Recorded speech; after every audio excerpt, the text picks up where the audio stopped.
All right, I guess we'll start. Cool. So as promised, I brought in a little demonstration of how callbacks actually work to help explain the callback a little clearer. Hopefully this will explain it a little clearer. I'm surprised to see there's only like 20 people here when midterms are like next week. So Tuesday's video, I went to record it and then I shut my laptop and totally forgot about the recording. That does happen on occasion. So being here is, crucial to making sure you actually get the lesson because I don't get paid to record, so I'm not going to go back and record it if I screw up and don't save it. So that's the way that usually works. Anyways, so this is a callback diagram. This is available on Blackboard under week 6. If you want to take a look at it, I would definitely recommend studying it because it will be on the midterm for sure. Basically what it does is it describes how the callback works. So we usually start with our function definition, right? So we have function myfunc. That's our main entry point function right down there. And you notice that takes one parameter called callback. That parameter doesn't really matter what it is at this particular point. Just because I've titled the parameter a callback, I can title it anything I want. I can title it my freaking variable. It doesn't really matter. Makes no difference whatsoever. Does the function care if that callback is a function? No. Doesn't care, right? I can plug an array in there. I can plug an object in there. I can put in a string, a number, or a function definition. It doesn't matter. Where it's going to come into play, though, and it's going to become an issue, is when I attempt to invoke it, right? So that's what those parentheses actually mean. It says take this thing that's inside here and try to execute it. Try to invoke it. Try to call it. Second, I call those parentheses on that, it's going to execute what's ever in there. If there's a variable in there, I'm going to get a type mismatch. The reason being because it's not a function, right? And that's where it will actually blow up. I think a lot of the confusion that happens is people assume that this callback thing is a special kind of parameter. It's got some sort of, uniqueness to it, but it doesn't. It really doesn't at all. It doesn't become an issue until we actually wrap the parentheses. Second, we give it the parentheses, then we're actually trying to invoke something or call something, okay? So basically I'm just going through how this actually works. So we pass in the callback. What we're actually going to pass to our callback is this function definition. And only the stuff you see in orange and blue here is what actually winds up getting passed inside here. And I showed you that last week when we did a console.log and we looked at the actual function definition, right? We saw that it was just the parentheses, the parameter, and then basically the block, right? The block is the stuff between the curly braces. So it showed what was actually going to happen in that functional definition. We're going to take this whole function definition and we're going to pass it into the callback. Almost the equivalence to us just passing a string with some logic in it, right? That gets put into here, and then we add the parentheses, and that's when it executes, okay? You'll notice, though, that our callback, we're adding a little argument in here. That argument is going to make its way up, boom, boom, boom, and into the definition. And then we can now access that argument directly within that functional definition. Okay? Callbacks are crucial in JavaScript. You use them a lot, but they're not exclusive to JavaScript, right? You have callbacks in PHP. There are callbacks in C++. Ruby uses callbacks a lot. They call them blocks. They use them all the time. You guys have likely used callbacks in other languages. Sometimes they're called lambdas, right? You have seen callbacks. Callbacks are something that you should get used to. Callbacks are really cool because they allow you to scope your logic into this nice little area and be able to move back and forth between your functions. Very bi-directional communication between your functions and your arguments, which is pretty cool. But we're going to write tons and tons and tons of them, so you don't need to be too nervous about them. Do keep this, close by. Midterm is open book, right? That's not just open book, it's open internet, right? So it's just the same as if you went to work and you were going to write code at work. It's no different. Because as far as I'm concerned, that's exactly what you're going to do when you leave here. I'm not going to expect you to remember it all. Your boss is likely not going to expect you to remember it all. You guys type in 5 different languages? Yeah, right now? About 5 languages? Yeah, fuck that. There's no way you're going to remember that syntax for 5 languages. So yeah, it's open internet. It's open It's open book. That doesn't mean, though, like, if you want to post a question on Stack Overflow, good luck not getting flamed. And then in addition to that, good luck getting a response within the time of your test. No social media, though. Okay, so don't be like chatting amongst each other on Facebook. That's not okay. Try to do the work yourself. Actually, do the work yourself. Do the research yourself. Google, MDN, stuff like that. That should be your first approach because nothing ticks off your workmates than asking them over and over again before you've even attempted to try to solve the problem. So no social media. That's the only rule there. Otherwise, open internet, open book, and also no fires, right? Don't hire somebody to do your work for you. Okay. Haven't had anybody do that yet, but just putting it out there. That's basically it. So might as well talk about the midterm anyways. The midterm will be two stages. There'll be like a multiple choice thing, right? Take you about an hour to complete the multiple choice, and then you have 2 hours to complete the practical. Practical will be basically the same kind of setup as the labs have been, where there's a step 1, step 2, step 3. I'll tell you what variable names I want you to use. I'll tell you what function names I want you to use. That way I can build an application to take care of 90% of the marking for me. So it should be pretty easy. Should be pretty straightforward. It'll cover everything from week 1 to week 6. I don't think we really did much in week 1, so it'll probably be like week 2 to week 6. All right, so events will be on there. Functions, arrays, variables, data types, those will all be on there, right? But I have a lot of people that are like, it's open book. I don't need to study. And I see so many like 35%, 50%, because you don't know where to find the information, because you don't know what the hell you're looking for. So I definitely recommend studying, okay? All right, cool. Any questions? No? Awesome. Let's move on. We've got a lot to do today. We're going to pull down this starter here. It's called Events Starter. Go ahead and pull that down. Open that up inside your IDE and inside your browser. How many of you actually installed Live Server or have played around with Live Server since I added it to the fillers? One person? Yeah, so Live Server is pretty cool. I've actually got Live Server loaded here, which means any changes I make over here automatically reflect in my browser without me needing to refresh. Great. Works better for teaching because it means I don't have to keep going back and clicking refresh every 5 seconds. So I'm using Live Server. If you want to know how you can install Live Server yourself, if you go to Weekly Learning, go to where it says, it's somewhere in here, Resources and Fillers. There's 2 little discussions there. One's on installing Node.js. You need that first. Because without Node.js, you can't run Live Server. And then you can install Live Server second. Now, we will be doing that in week 8. I'll be forcing you to install Live Server because we're going to be working with Phaser and stuff. And Phaser actually recommends working with an actual server, not just through the file system. So we'll be installing Live Server in week 8. So don't be, paranoid. But give it a go. Yeah, try to do it yourself. Let's do one more housekeeping thing. Like I said before, I will not be teaching CSS. However, I did record a 20-minute CSS video on how I'm doing the CSS for the game we're going to program today.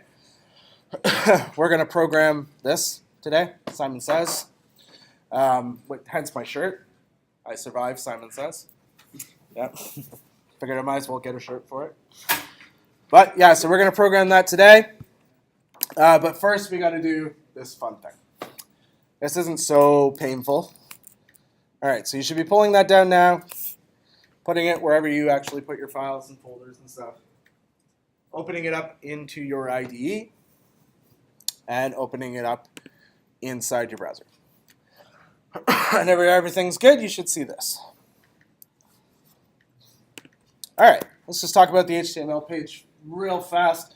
One thing about this HTML page, the title is slightly wrong. It says the DOM and events. We're actually not going to, we're going to see the DOM a little bit, but we're not going to talk about the DOM all that much. So I'm just going to correct the title so it says just the events. Week 8, we're actually going to go over the DOM in extensively, moving through the DOM and querying different aspects of the DOM. It's broken down into a few sections. Each of these sections represents the sections that are over here. You can see they're one-to-one. Where we're actually going to start doing examples starts on line 99, actually. Line 91, 9. But before we do that, let's talk a little bit about the lecture. So, what are events? Introducing events. An event is an interaction, right, that's registered within our document. It's an interaction between, usually, more commonly, the user and the document itself.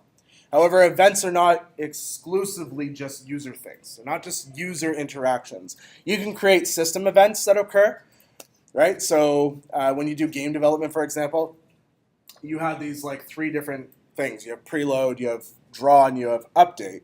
And usually what will happen is update will execute, right? And then when it's completed, it will fire off an event to tell draw that it's time to draw. Okay?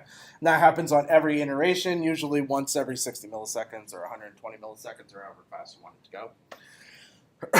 But that happens at those particular points.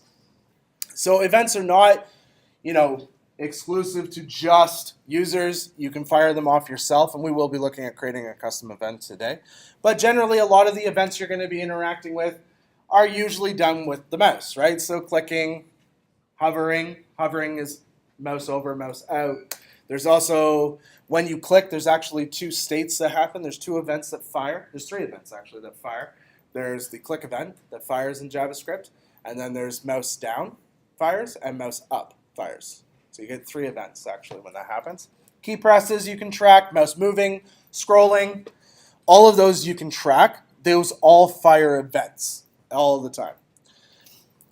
You also get, like I said, you also get key events, and then you also get form events as well. When things happen inside the form, it triggers off events as well.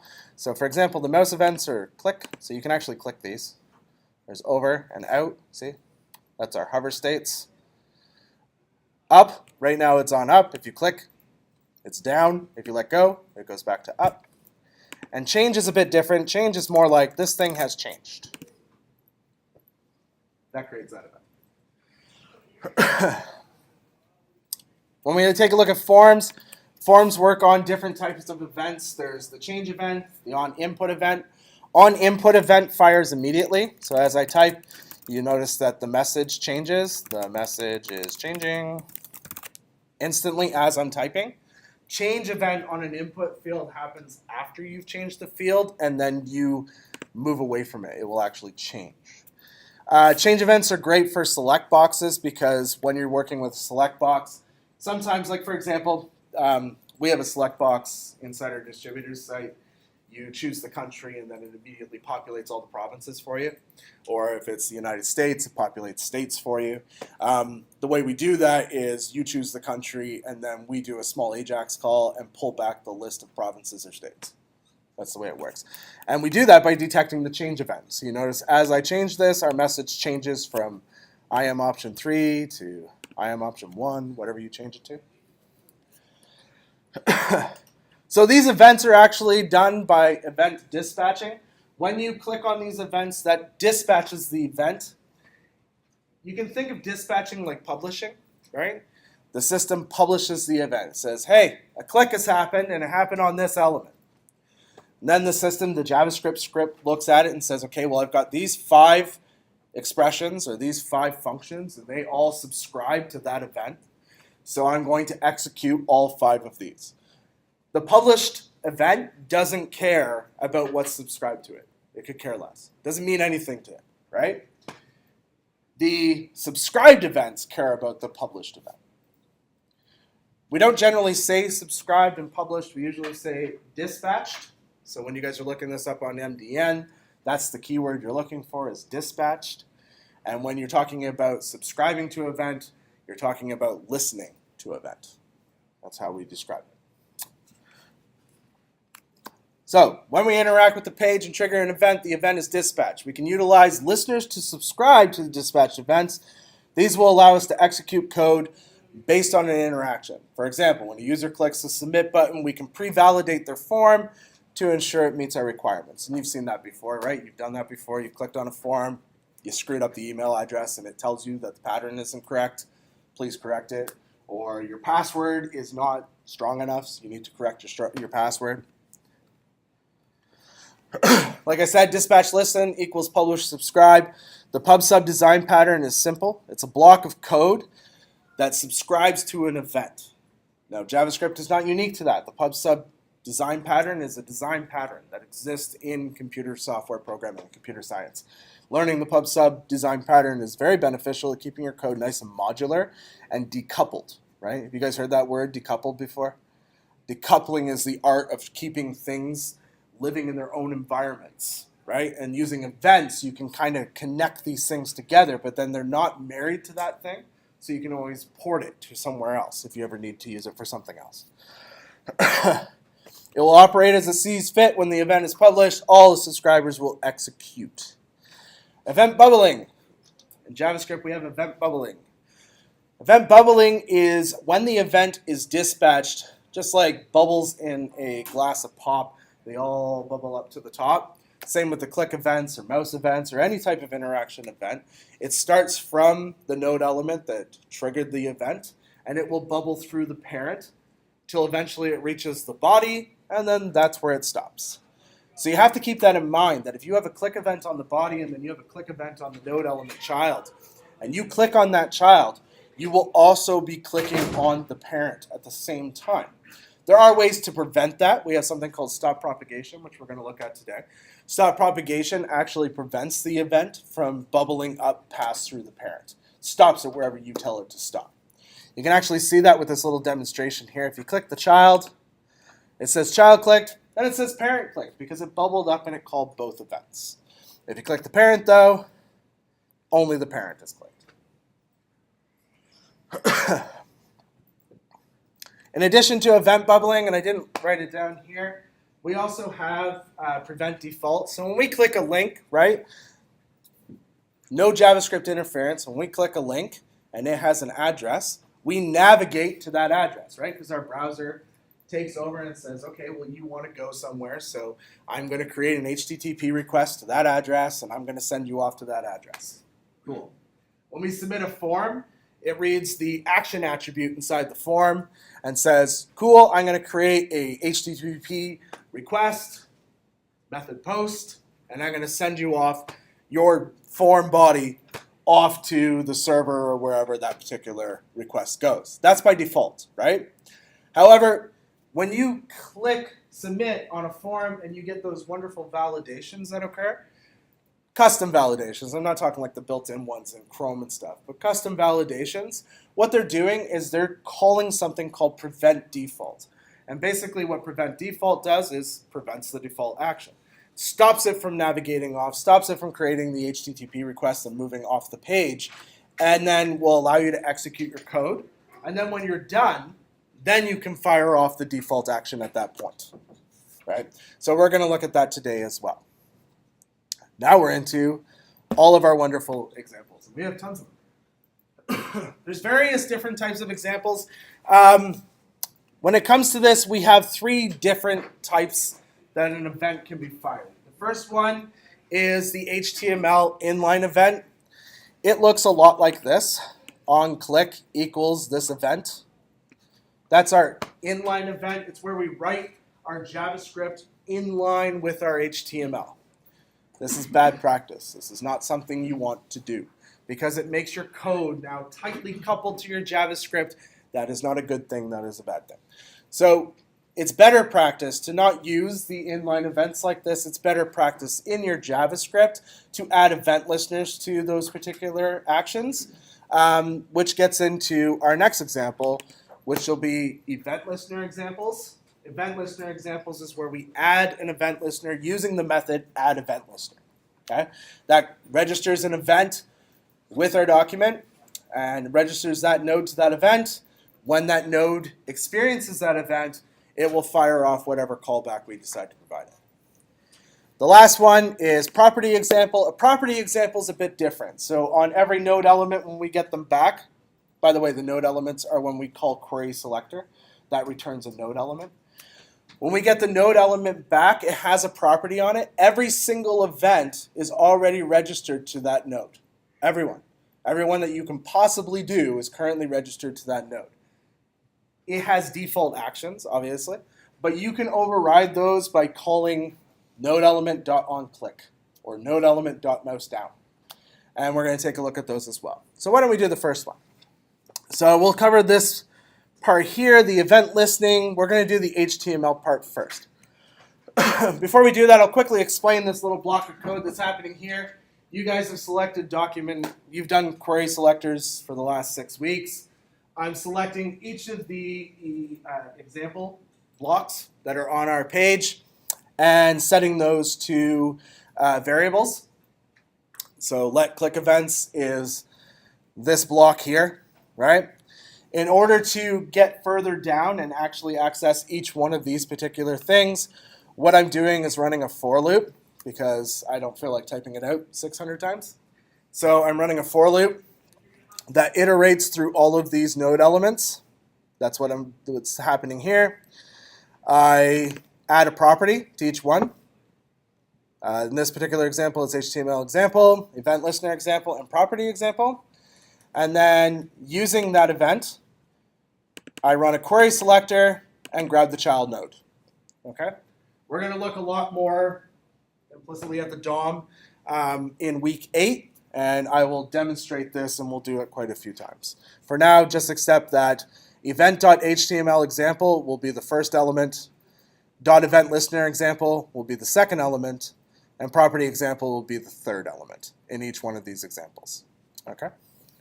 So let's do the first one. The first one, like I said, it's already inline on the HTML example. If you look at the HTML example, it says onClick equals click event function. Now, we don't, unlike we do with other event listeners, like when we do add event listener or we do the property example, we register the function definition in those scenarios. In this scenario, we don't. We literally just call the function. And the reason is because under the hood, this is actually getting wrapped in an anonymous function.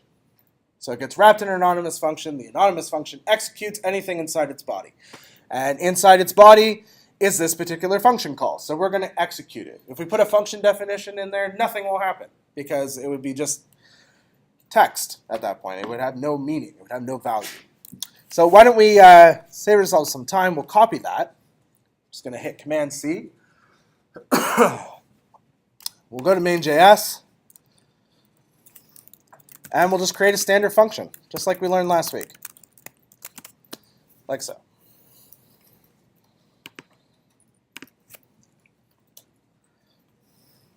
And all we're going to do is just change the text on this so that when it's clicked, it says click. That's all we're going to do. So we'll call click events, which is our parent. HTML example, which is holding our child.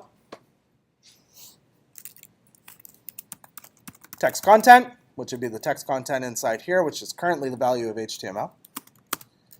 And we're going to change it to the word clicked.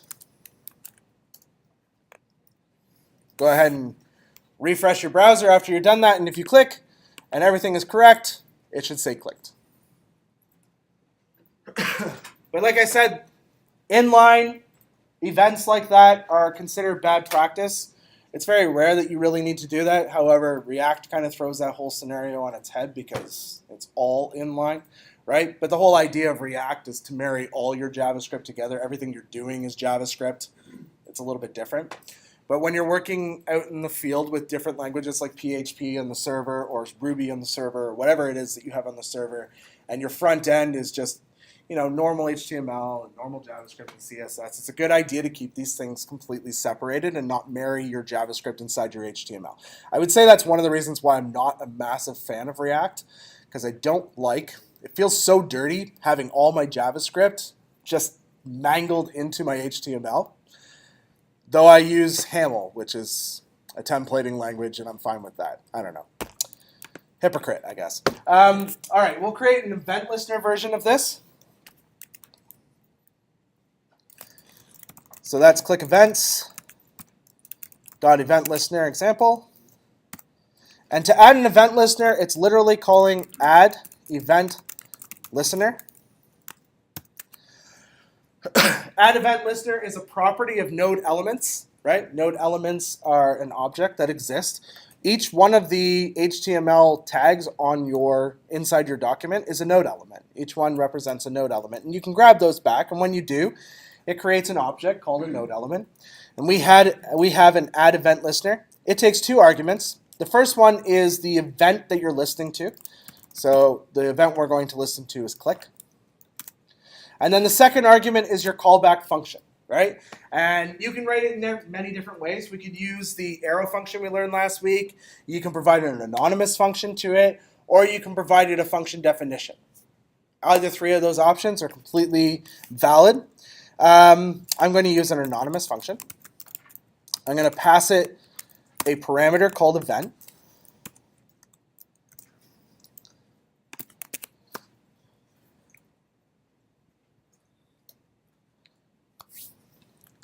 When I pass this anonymous function, this parameter, when the event listener fires and it calls the function, it actually passes an argument to my anonymous function.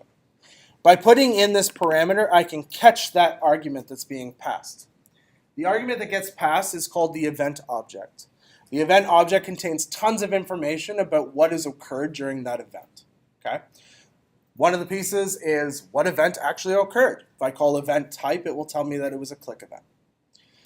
It tells me what target this event actually occurred on. So I can actually define which particular element was specifically clicked, which is really good when you have an array of elements with the same thing attached to them, like we did with the tic-tac-toe game.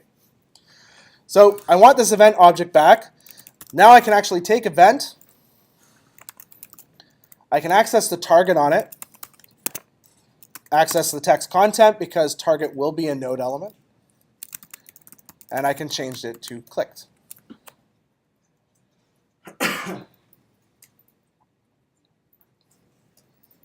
If everything is good, I should be able to click on listener and it should say clicked.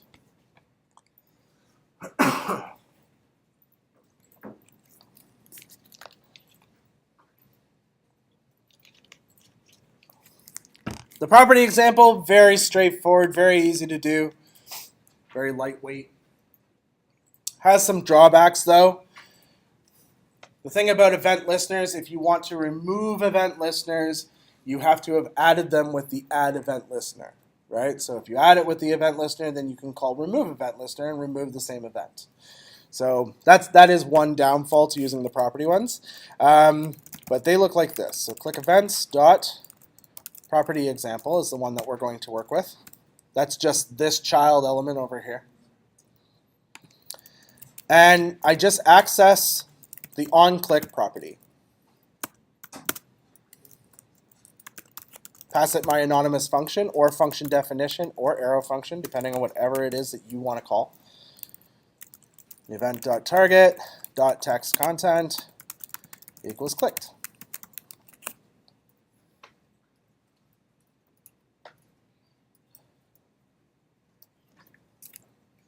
And if that worked, you should be able to click on property and it should say clicked.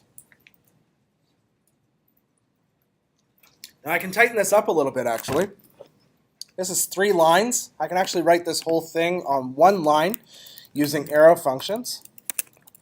And I'll show you that example.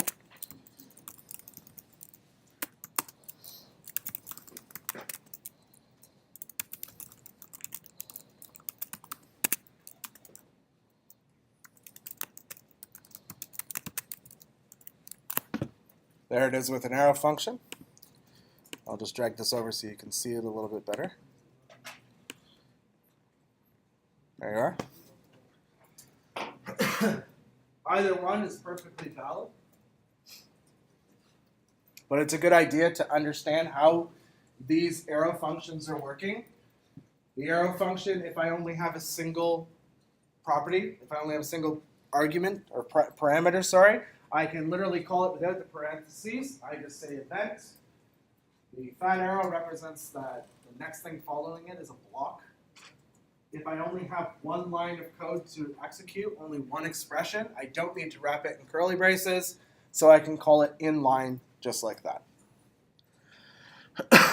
So comment one of those out. What is happening? There we go. I'm having a lot of mouse issues since I installed Mojave. Comment out one of these, right? Because you don't want to necessarily bind the event twice. Or keep them both, I don't care. All right, step 2, mouse events. That's in here. So unfortunately, we don't have an on hover, right? What we have is we have an on mouse over and an on mouse out. That's what we can work with. You might be like, well, I've seen on hover. Yeah, you have. If you use jQuery, jQuery has an on hover. They basically wrap the on mouse out and mouse over with an on hover, right? But we don't have an on hover, so we're going to use mouse over and mouse out. The HTML example, we just simply need to create a function called mouse over event function, because that's what's currently registered on the index file itself.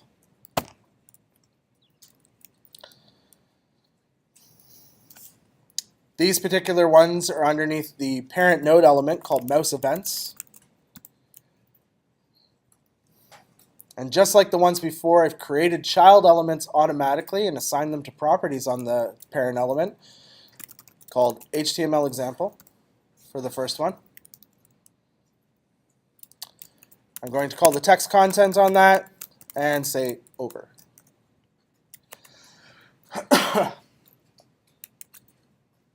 Now that gives me the over event, so when I move my mouse over, it changes to over, but it won't change when I leave, right? In order to call something when I leave, I need the mouse out event. So I'm going to need another function. So why don't we be lazy programmers, duplicate the first function, change it from mouse over to mouse out,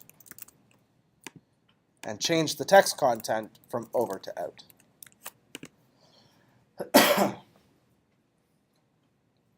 Save that, refresh your browser. Unless you're using live server, then it's already refreshed for you. And you bring your mouse over, it should say over, and as soon as you exit, it should say out. Over and out. I find a lot of new programmers get kind of hung up on symbol naming. They seem to think that these things mean things. Like this particular symbol, if I want a mouse over event function, I have to call it mouse over event function. Right? That's not true, though, right? It's just a symbol name. We can call it whatever we want. It doesn't matter. I can name it mouse over event function for the simple fact that that explains what this particular thing is doing. But what's actually occurred is I've called this that function in our index file. I've registered 2 events in line on this element. One is on mouse over equals mouse over event function, which executes that function. And the second one is mouse out equals mouse out event function. Right? But that's bad practice, right? Right? Right. That's bad practice. All right, so let's create an event listener example. The event listener example is very simple. We're just going to create that on the, not the parent, but the child of that parent. So mouse events, same as before. Dot. I put the child under a property called event listener example.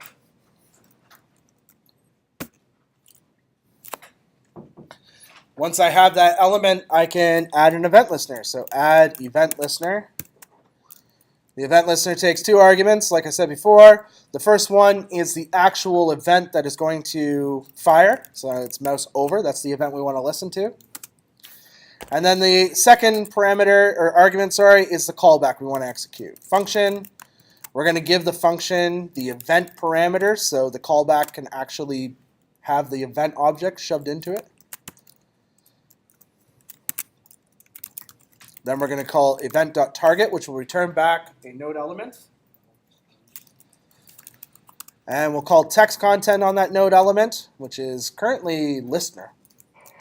And we're going to change that to over. All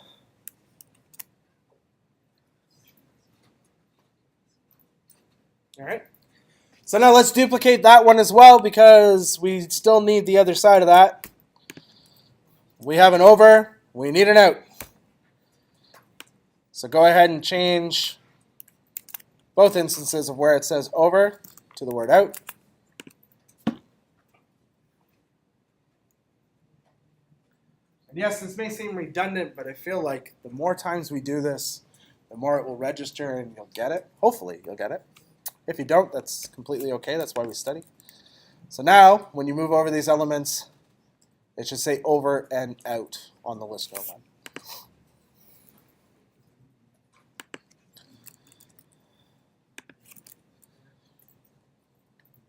Any questions up to this point? No? Cool. I don't know if that means you're getting it. Hopefully it does. Let's be optimistic. All right, property examples. Mouse events. Once again, we're going to grab that parent. Mouse events is just the node, right? It's just the parent element. It's the parent element that is currently encompassing all three of these children, right?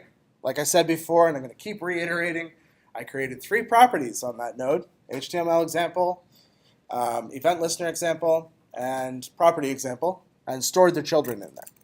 So we're going to call the property example, which is currently storing this property child. This time we're not adding the event listener, we're just going to access the on mouse over property and make it equal to a callback definition, or just a function definition. You can use either an anonymous function if you want to. I'm actually going to use one of the arrow functions. I'm going to type it in the long form for this one. The long form contains the parentheses which wrap the parameter. And then it also has a block. And in the block, I can put in the expressions I want to execute. Just like I would in a function block, right? It's the same thing. Call it over. There is a difference between arrow functions and standard functions, but we will explore that after the break, like the reading week break. All right, we're going to need this same thing once again, so why don't we just copy and duplicate. By the way, I'm duplicating all the lines by hitting Command-Shift-D in Sublime. It's Control-Shift-D, I believe, if you're on a Windows machine, or maybe it's just Control-D. I can't remember. Most of your IDEs should have some way to duplicate. So this one as well, I just want to change this from mouse over to mouse out. Change my text content to out. And because I'm only dealing with one parameter and one expression in my function body, I'm going to tighten this up a little bit, clean it up, and embrace ES6 to its fullest. I'm going to get rid of these parentheses, get rid of these unnecessary curly braces, and let that exist as one line. If everything is good, you should be able to hover over property. All of these should just have their events attached. Any questions? No?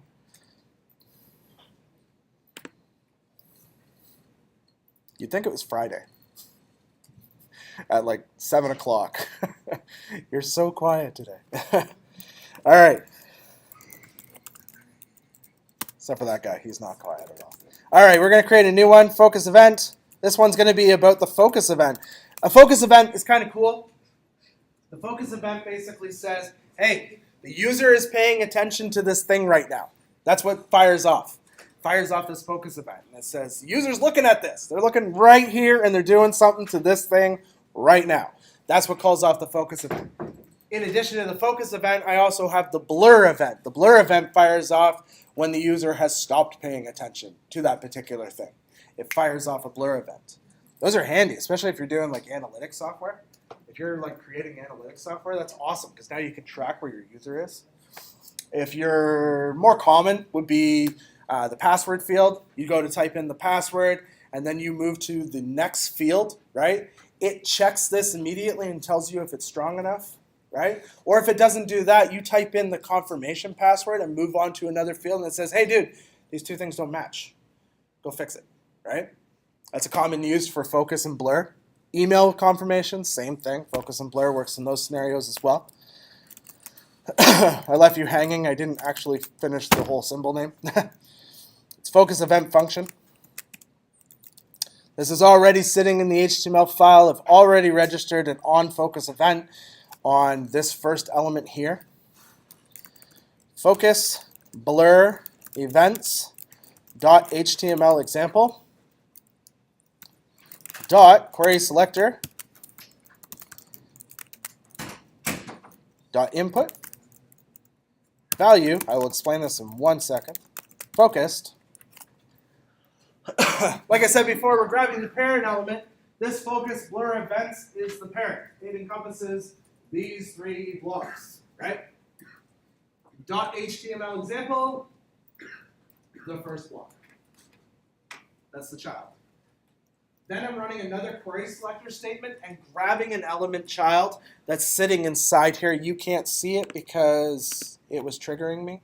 And I didn't like that it was a white box inside the red box. So I changed it. I just made it so it wasn't. But it's just a standard input field. There's no difference between this and any other input field. You'll notice when I click inside, I've created a focus. I've actually brought attention to that box. And because I brought attention to that box, it triggers our focus event and we get out our value. Now I'm using value, not text content, right? This is one of those times that something is a little different than the other thing, right? If it's a node element that receives text like a paragraph, a div, a strong tag, span, there's a whole bunch of them, right? Anchor links. You use text content to change whatever the text is inside of it. If it's an input field or some kind of form element, it's value. We want to change the value of this particular thing. Of course, that entirely breaks when you deal with text area, but we'll talk about that later. All right. We're going to create a duplicate of this thing because we want to actually fire off the opposite to this, which is the blur event. So let's just change the word focus to blur. Blur. It's still going to fire on the focus blur events parent, still in the .html.ex. We're still using the same selector, crawling through our DOM to grab this input right here, but we're going to change it to blurred when we leave it. When you refresh your screen, it should go blank. You click inside, it says focused. I leave it, it says blurred. Click inside, focused. Go click on something else, it says blurred, right? Those of you that like SEO or know what SEO stands for might appreciate how that can be beneficial in analytics. All right, let's do another event listener and another property example.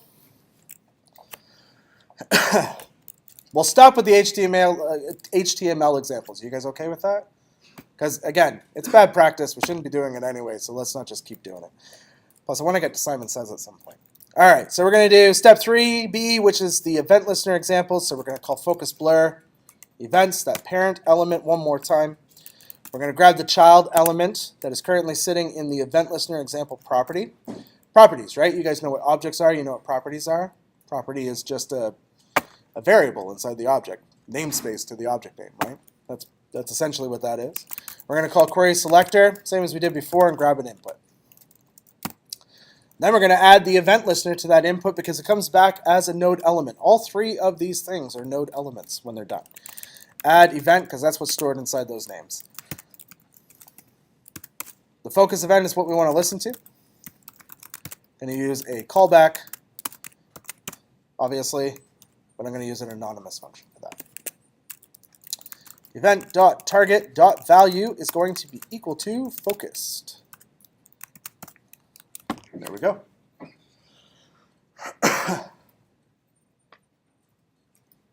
That's a mouthful, right? But once again, don't get too confused. Focus events represents these 3 blocks. Event listener represents this one block.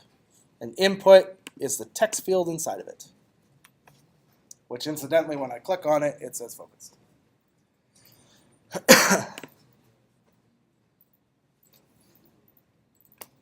Once again, we can duplicate that whole thing. Hit enter. And change some things from focus to blur. We'll call that one blur. And we'll call this blurred. There we go.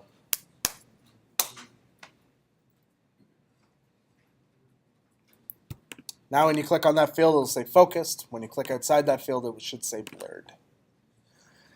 Am I going too fast? No? It's okay? Okay.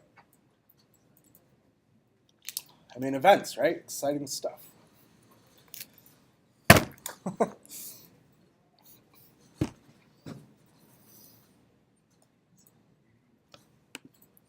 All right, let's do the property example now. Let's do focus, blur, events. Once again, we're grabbing that parent. This time we're accessing the property example, just like we've done before. Query selector, grab that input field that's sitting inside that child. But this time we just call onFocus, which is just a property that exists on that particular node element. And we'll just use the wonderful arrow functions. Do I have to use an arrow function? What other functions could I use? What other function types? Yeah, I could use an anonymous function. Or I could also pass it, what else? A function definition, right? I have the choice of either of those three options. Incidentally, I could also create a custom event and call that event and have it fire off. And it do it. Query selector, input. This one will be on blur. And we'll just write this as the very shortcut version. .target .value equals blurred. If all is good, should be able to click on it, click off of it. Ooh, that one did not fire. I'll check in 1 second why. I'll let you finish writing that out.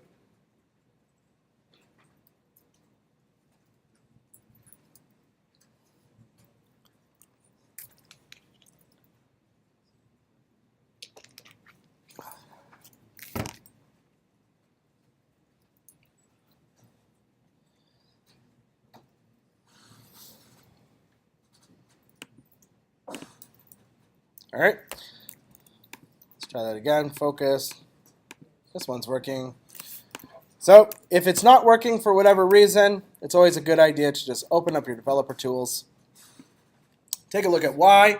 It even tells you on exactly what line the issue is happening. It says, uncaught reference error. Focus blue events is not defined. Well, that's because it's not blue, it's blur.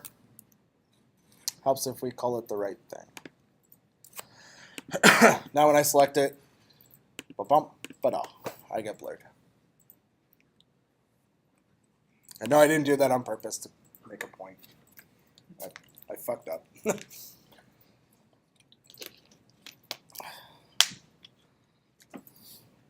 All right, like I said, we're going to avoid the HTML examples because it's tedious and I'd like to get to other things at some point, but we will take a look at the input event. Input events are when we actually type, it calls an event. As we enter a different character into the input field or interact with that input field, it calls an event called onInput saying you're putting something inside this field, right? It's not like onChange though. OnChange is very different. OnChange will occur after you make the change in the field, after you type something in the field. Once you leave the field, it will fire an onChanged event if the text in the field is different, okay? So let's take a look at the event listener example for that. We're going to do input events, dot event listener example. It once again has an input box sitting inside there. All I've done is style it so it's not, the standard looking event box, just because it looked terrible. The event I want to listen to is input.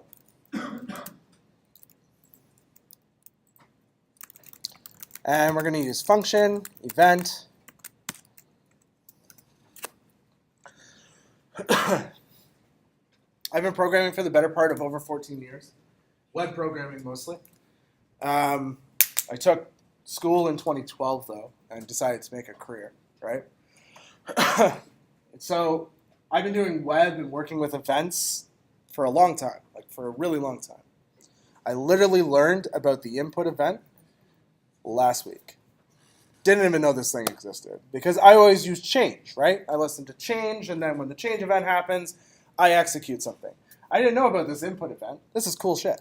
Watch this stuff and how that works. It's neat because it fires off as you make changes into the thing without having to leave the field, which is very, very cool. So we're going to do this a little bit differently because we don't want to change the value of the field immediately. We want to change it after a certain amount of time. What's a good way to delay an action? What's a function we can use that's on the window object to allow us to delay an action? Set timeout. Yep, set timeout. I can hear it. Set timeout takes 2 arguments. The first argument is a what? Yeah, it's a function. It's our callback function. And the second argument is, that's right, the delay in milliseconds. We'll do 1,000 milliseconds. So you got 1,000 milliseconds to type something. And we're just going to take that event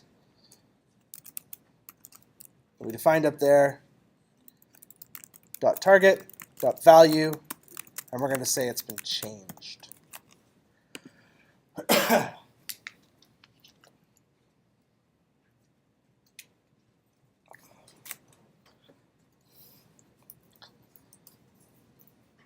You know what, we're going to create one more as well. Actually, let's demonstrate that one first. If you click in your field, right? Actually, I'll give you a second because when I click, it kind of takes... You know what, I'll just move this over a little bit. There we go. I mean, I use Bootstrap, so we have mobile. Kind of changes a little bit. All right, so in here on input, underneath the input example, I'm going to click inside the middle one because we didn't define the other one. I'm going to type in ASDF. And it tells me I've changed. Something's changed, right? Let's create another event on the same field. I'm going to copy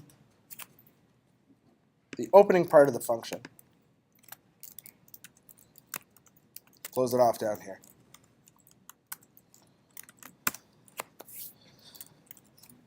And once the change has occurred,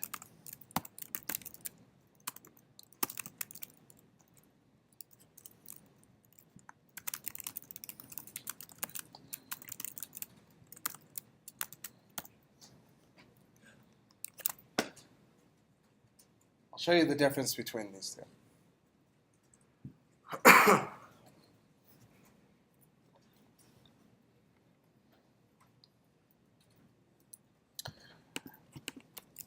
This event, when I click on this field and I type in something, ASDF, oh, because of the stupid callback. Hold on.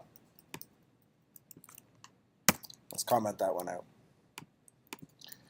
Right now, when I leave this field, because I haven't done anything in this field, it doesn't call the changed event. It will only call the changed event in here once the once the expression has changed. I don't know why it's firing off immediately. It's firing off immediately on me.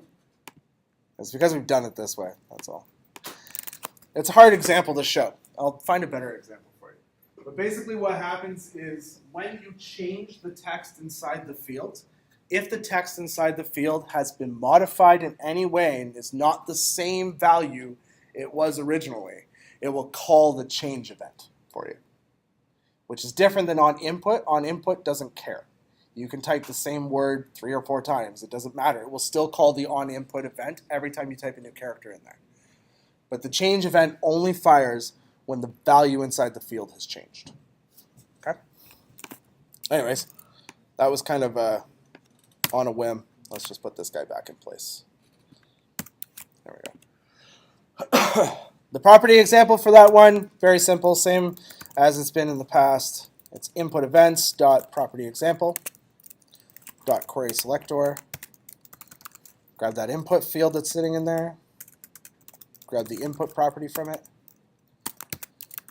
Event, that arrow. We'll do the set timeout.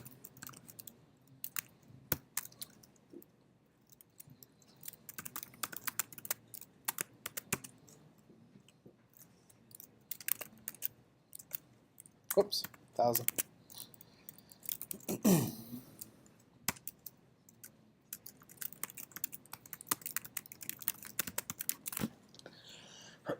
And we'll just change the value.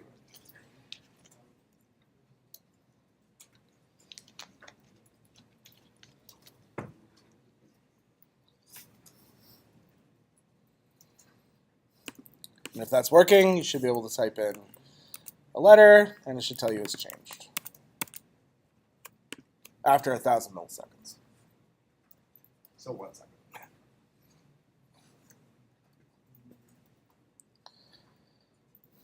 Last one before I let you take a break is the change event. We've kind of looked at the change event on the input. You're going to likely see the change event more with things like select boxes, right? So when we actually change the value of the select box, it will fire off the change event, just like the input field does.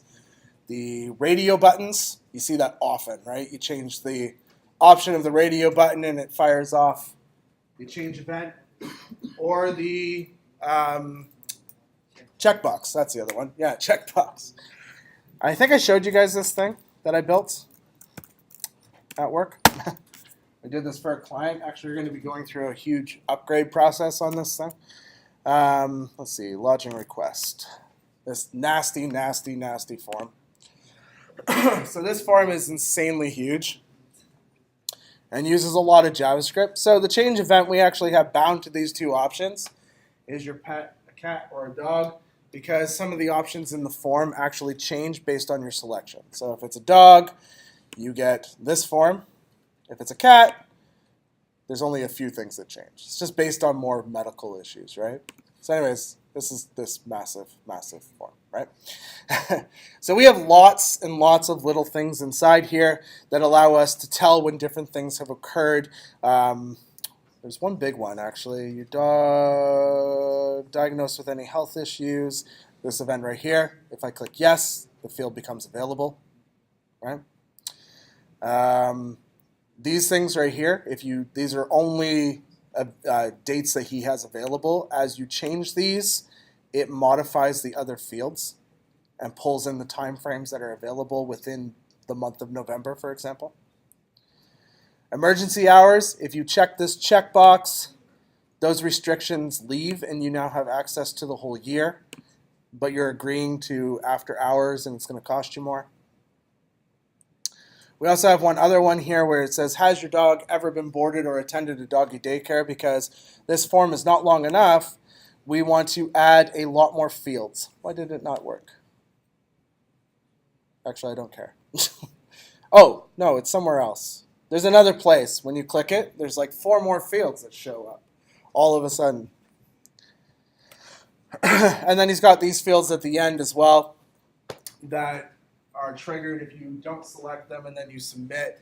We just dump your form. So for example, if you say, would you like your animal cared for adequately? And you answer that no, because you would, right? Like, I don't want my animal cared for adequately.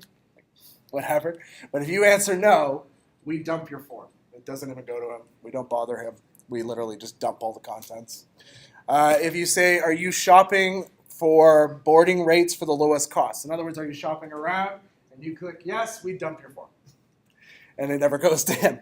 He doesn't want people shopping around. He wants people that are dedicated to just registering with him. So, client's choice, right? You're going to deal with all sorts of clients when you're out there. All right, so we've got that example. So when you change these fields, it detects the change event on these ones here. So for example, if we choose second, it will say change once we have it in place. So let's put one of those in place real fast. There we go. We're going to call it change events dot event listener example dot query selector. The field we're going to select is a select field that's sitting inside here. It's just been styled to not look like a select field. Add event listener. The event I want to listen to is called the change event. We'll pass a callback event, or a callback function, sorry. And we'll create a set timeout just because I want a delay to occur as we do this. Function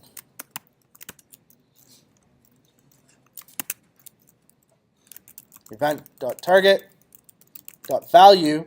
This time, a unique thing though, the value has to be equal to one of these particular select options. If it's not, the value won't change. You have to make sure the value is equal to one of the select options. So we're just going to use the changed option.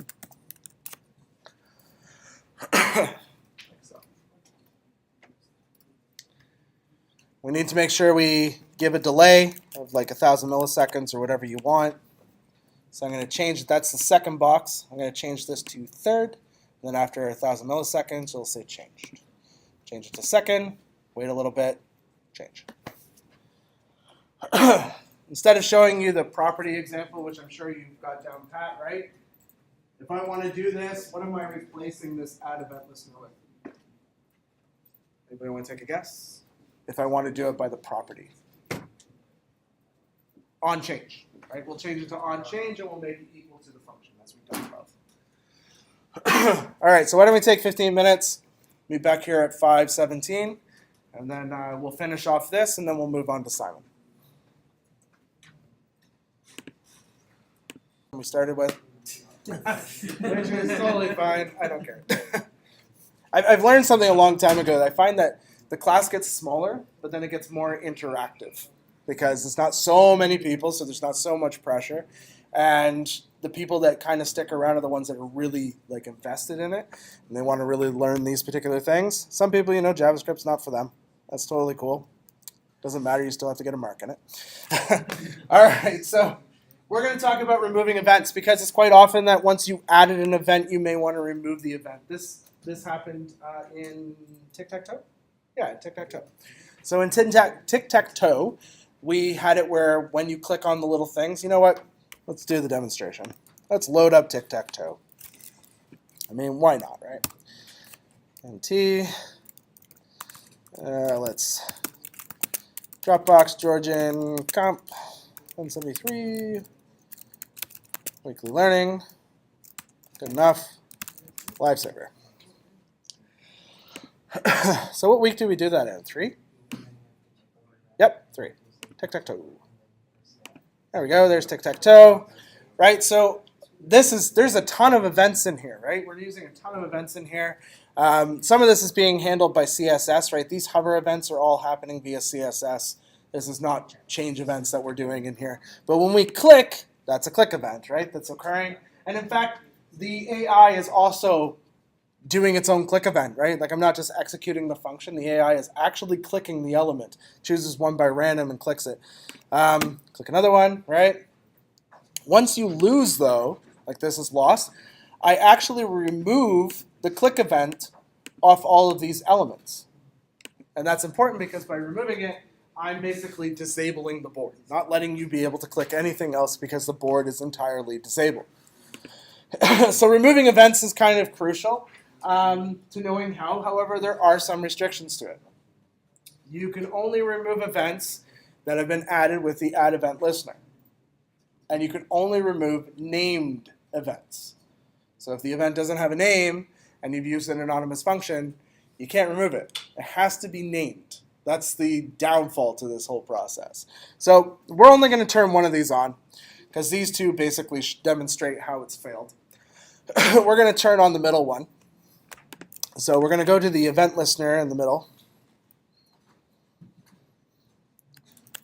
We're going to create a function, a named function, called really remove this event function.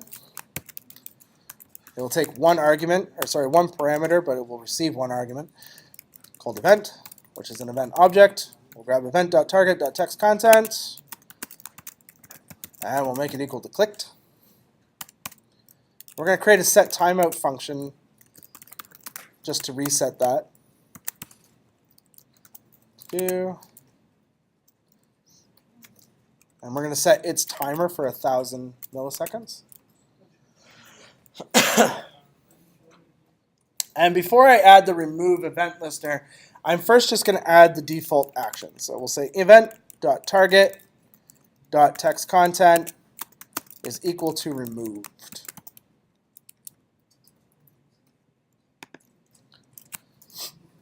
So essentially all this is going to do when it fires, it will change whatever fired it. It will change its text content to clicked.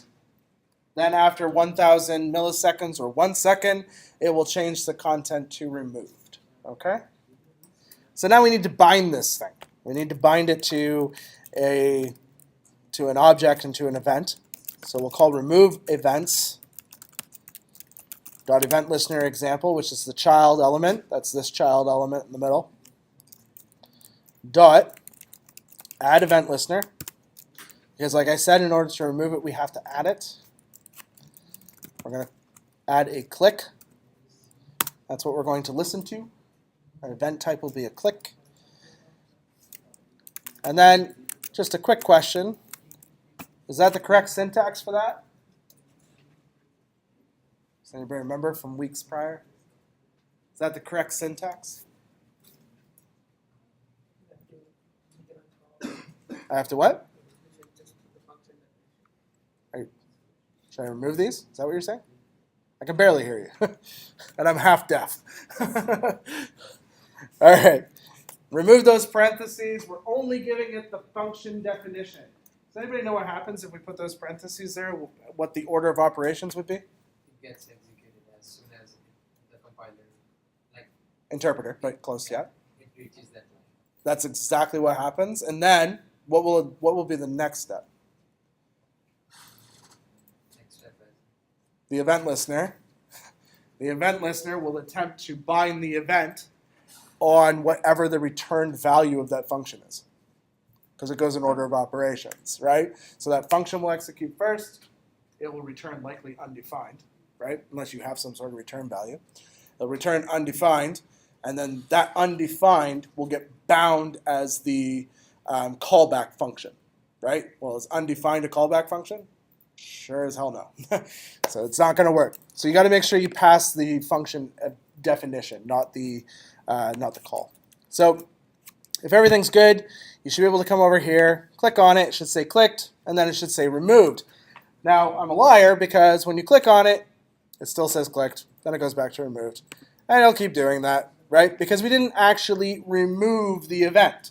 All we've done so far is add an event listener and bound it to this function. To remove the event, we're going to add one more line into our set timeout function. Event.target.remove event listener. And the event listener takes two arguments. The exact same arguments as the add event listener. Identical. So you can literally copy the two arguments that are inside the add event listener. Whoops. Copy those and paste them in the remove event listener. And what will happen is when our JavaScript executes and we hit the timeout after 1,000 milliseconds, we will remove the event listener on the click event, and then we will set the text content removed. Now when you click it, it won't work, right? So let's go over here, click listener. It says clicked, it says removed, but now can't click it again. The event's gone. Completely unbound the event. Now, incidentally, I think, I'm only guessing, this is one of those trial and error kind of things, right? We have this wonderful really remove this event function, and we can use that function as many times as we want, hence why it's a function. So we're going to do remove events properties.property example on click equals really remove this event function, right? And I want to remove the event off of this. I think the easiest way to do that would be like this. In here, we'll call event.target.onClick equals null. Now I'm guessing, I don't know what's going to happen here, to be honest with you, but I think that, in theory, should remove the event function off the property. And then if that's the case, what I wrote here is bullshit, and I lied to your face. Because it means you can not only do it on the add event listener, you can also do it to the onClick. So let's try it. We'll click on the property. It says removed. If everything is correct, oh yeah, it worked. Cool. That's awesome. I mean, that's what programming is, right? Trial and error. Your computer is not going to blow up. It might crash. It might get hot. If it's a Mac, it'll definitely get hot. But all right, cool. So we know how to remove the event function from those two places. However, if you bind the event on the HTML version, on the onClick attribute, you can't remove it. It's stuck. It's there forever, which kind of sucks. Okay, cool. So let's move on to step 7, stopping default actions. Remember I told you links? There's a link here. You'll notice in your page that says, I like to go places. And if you click the link, it goes places, right? I don't want it to go places. I want to stop it. I don't want it to go anywhere. I want to click that link and not have it actually navigate away from the page in any way. First, I'm going to grab the link. I'm going to store it in a variable called stopping default actions, we'll say, with an S. Document.query selector, right? I have an ID on that element called stopping default actions. Made it very easy for you to grab.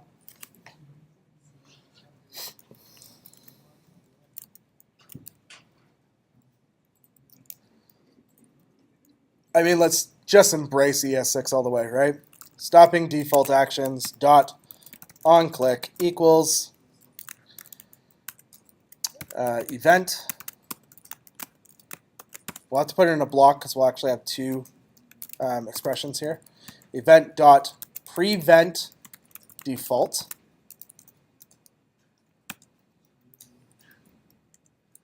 So if you save that and you attempt to click on this, it's not going anywhere now. It's not doing anything.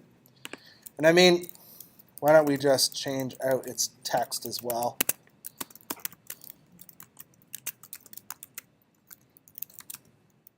Just to show that we are actually affecting it.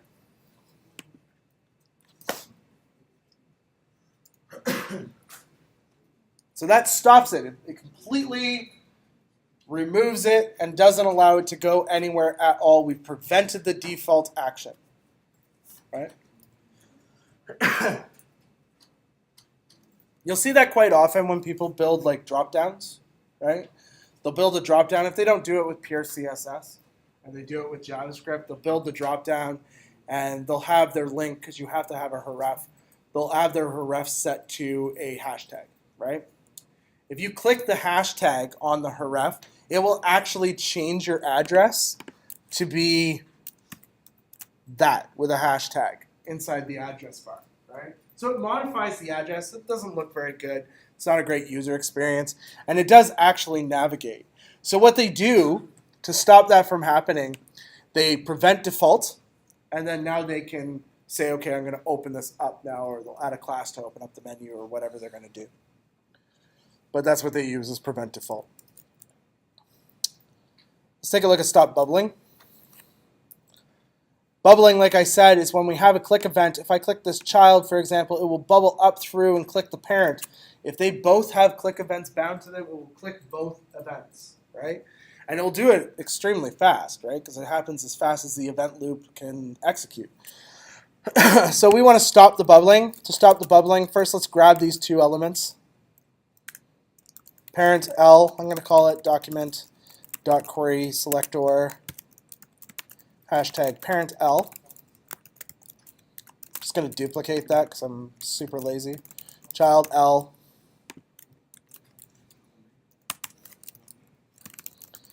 We'll create the parent element function dot on click equals function, anonymous function, event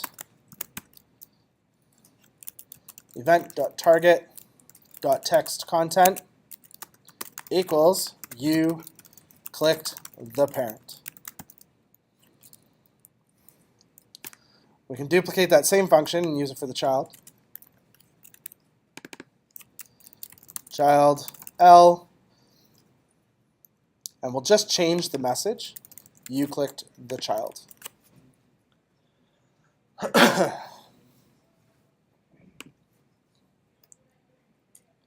So the idea is now, based on the fact of how fast this is going to operate, when I click on the child, the text is just going to change to you click the parent, right? Because it's going to happen so fast, you click the child is just not going to show up. So click it, you click the parent. Just changes right to that text.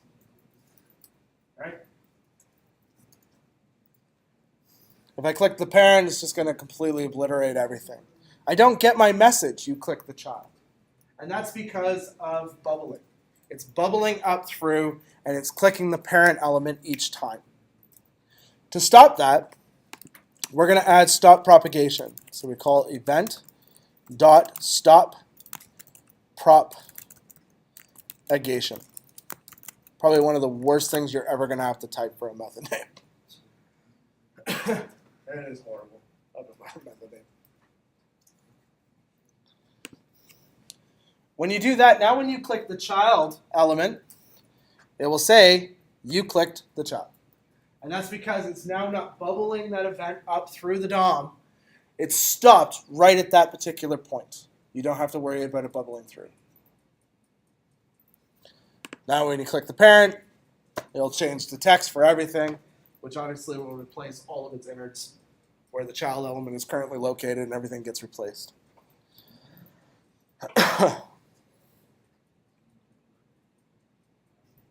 So last thing that we're going to talk about are custom events. So custom events are events you create in order to trigger an operation in your code. So you may have an event that executes after a set period of time, or you may have an event that executes when something occurs in a user interface, or based on like a condition, or maybe based on an API call. There's a bunch of different reasons why you might have your own custom event. The important takeaway is that custom events allow us to decouple operations, right? We can completely decouple things and use events as basically, this might be a new word to you, but middleware. We can use an event like a middleware, which is, you can think of it like a phone operator. You guys are way too young for this, but phone operators back in the 50s used to take plugs and they'd have to plug it in to connect 2 points. We can use events to kind of do that. We can use events to kind of connect 2 points. So events are very handy to know. Understanding the concept of events will also help you better understand publishing and subscribing design patterns. Creating your own events is a good idea.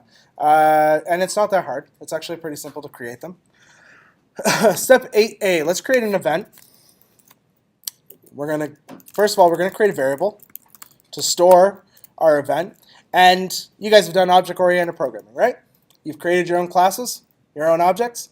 So this should seem very familiar. You should hopefully understand exactly what's happening here. New event, the event. All right? What is new event doing? That's exactly it. We're creating a new instance of the event object, right? Event would be a class, right? This thing right inside here, what is that? It's an argument, right? It is the name of the event. It's an argument, and what is it likely getting passed to under the hood? But what's it getting passed to? A function, a specific type of function. Yes, the constructor. It's getting passed to the constructor. Okay? JavaScript, you can do classes in JavaScript. JavaScript is a prototypal language, though. And in week 9, we're going to be talking about prototypal language and how it differs from class-based languages. But ES6 introduced classes into JavaScript. And we now can actually create classes the standard common way. We can create a constructor. We can litter our constructor with whatever we want. We can also create a destructor. Have you guys ever coded destructors before? Yeah. I think you can also code a copy constructor, like you can in C++, which is where every time the object gets copied, it will actually fire off this copy constructor. Anyways, just like classes, you have those things. So we're creating a new object from the event class. Only it's not actually a class, it's a prototype, but I don't want to confuse you. Save it to just say it's a class. Document.querySelector. This time we're not going to assign this to anything. We're just going to do this all in one go using chaining. Create event .text content equals my event. I'm going to access a property that is on all things inside called constructor.name. Constructor exists on all objects. So this thing, like I said, got passed to a constructor. I'm now going to grab the constructor and spit out its name. I'm not sure how it works in Java, but in C++, your constructor's name will always be the name of your object. It's always the way it is. Is it like that in Java? Yeah. It's not like that, unfortunately, in PHP. In PHP, is it initializer, I think it's called? No, that's Ruby is initializer. PHP, it's not called, is it called constructor? It's underscore underscore constructor, I think is what it is. So it's got a weird name. It's not the name of the class, which is kind of weird, right? But let me double check. I'm just curious. PHP constructor. Takes 2 seconds to look it up. Construct. That's what it is. It's construct. So it's not the name of the class, which is weird, right? But in JavaScript, it will return back as the name of the class, and you can see that because it's outputting as event in your page. Okay. Cool. So now we can subscribe to that event. So we'll create a const subscribe to event equals document dot query selector hashtag subscribe to event. Then we'll add the event listener, subscribe to event.add event listener. The event, call the anonymous function, the event. Now incidentally, when you create custom events, you have to use add event listener with it. You don't get a handy property to use, unfortunately. That is one downfall to creating your own custom events. Selector, hashtag publish event dot text content equals the event has published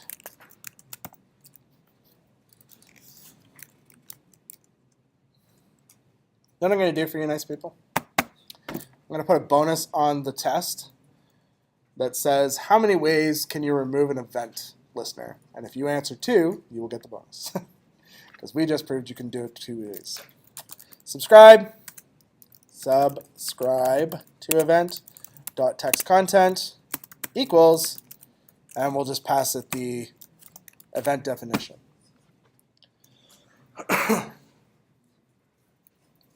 Sorry, we're passing it the event thing. So this is our variable, right? This is our variable that we created.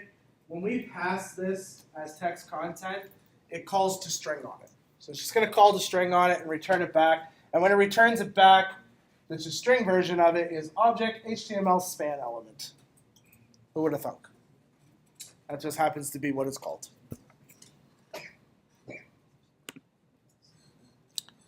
One last thing, and then we get to build Simon Says. We'll take a break first, and then we'll build Simon Says. Subscribe to event dot dispatch event is how we are going to call our custom event. And we pass it the name of our event by passing, we have to pass it the event object itself. So we're going to pass the my event variable we created. My event, like so. And if all is good, when you refresh, you should see in the last output the event published. Yeah, you created a custom event.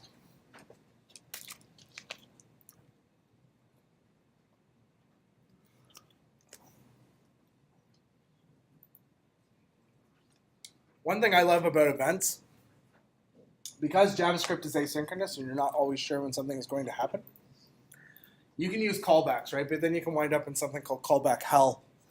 You can use promises, which kind of solves that issue.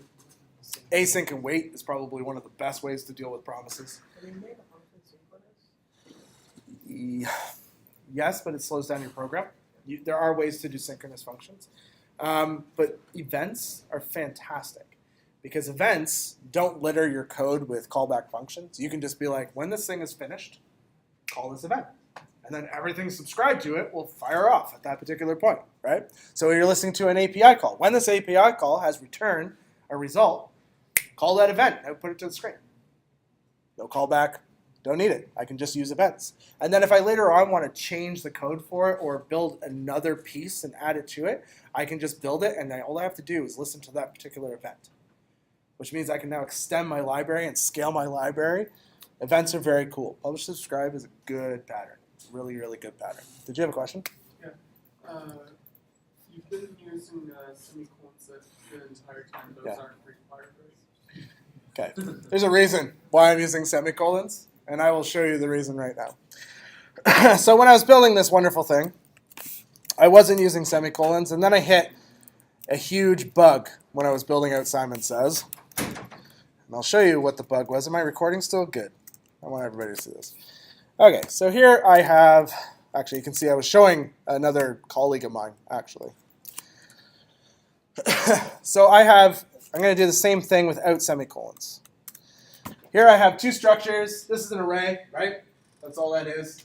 I'm calling dot for each on it, because you can do that. You don't need to assign it to a variable. Then I'm using ES6 function syntax to just console log out the L statement, right? You can see I did these two above, and it spit out 1, 2, 3, 1, 2, 3. No problem, right? Executed both lines without issue, right? If I execute the first line, that's totally fine. I get 1, 2, 3. No problem, right? If I try to execute those two lines together without the semicolons, I get can't read property 3 of undefined. And that is because without the semicolon, this line is running into the next line. So then I was like, that sucks. Because I just told everybody to drop semicolons. In Node, this wouldn't happen. I don't know why. I'm thinking it has something to do with the Node parser when it actually parses through your scripts. It doesn't occur. This is not an issue in Node. But it is an issue in the client-side version of Chrome. It blows up. So that being said, if you get an issue like this, try adding semicolons first, or just abide by the practice of always using semicolons. That's really all you could do. Does that answer your question? Okay. I'm going to pause the video. Let's take it. All right, if you want, just go to Blackboard, pull down the Simon Says example. Simon Says starter. Go ahead and unzip that, wherever you're going to put it, and then load it into your IDE.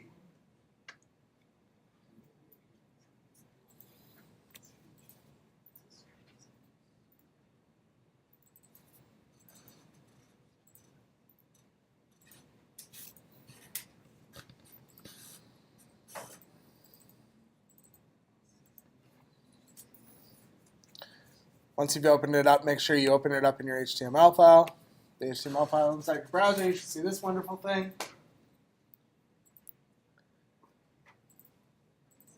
A student from the other class asked me to do a small video or something on CSS. Like I said before, this is not a CSS class.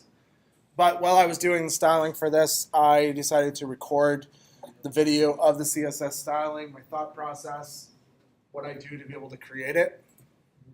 And I posted it to the YouTube channel. The link is under week 6, and it says YouTube week 6 CSS helper. You can feel free to watch that video if you decide to. It's totally up to you. The one thing I will say is it will likely help you when you're trying to lay out your cards inside your assignment, because this uses CSS grids, and grids are very handy when you're trying to lay out a grid of cards, right? So anyways, that's basically it there. Once you have it open, go ahead and open up the main.js file.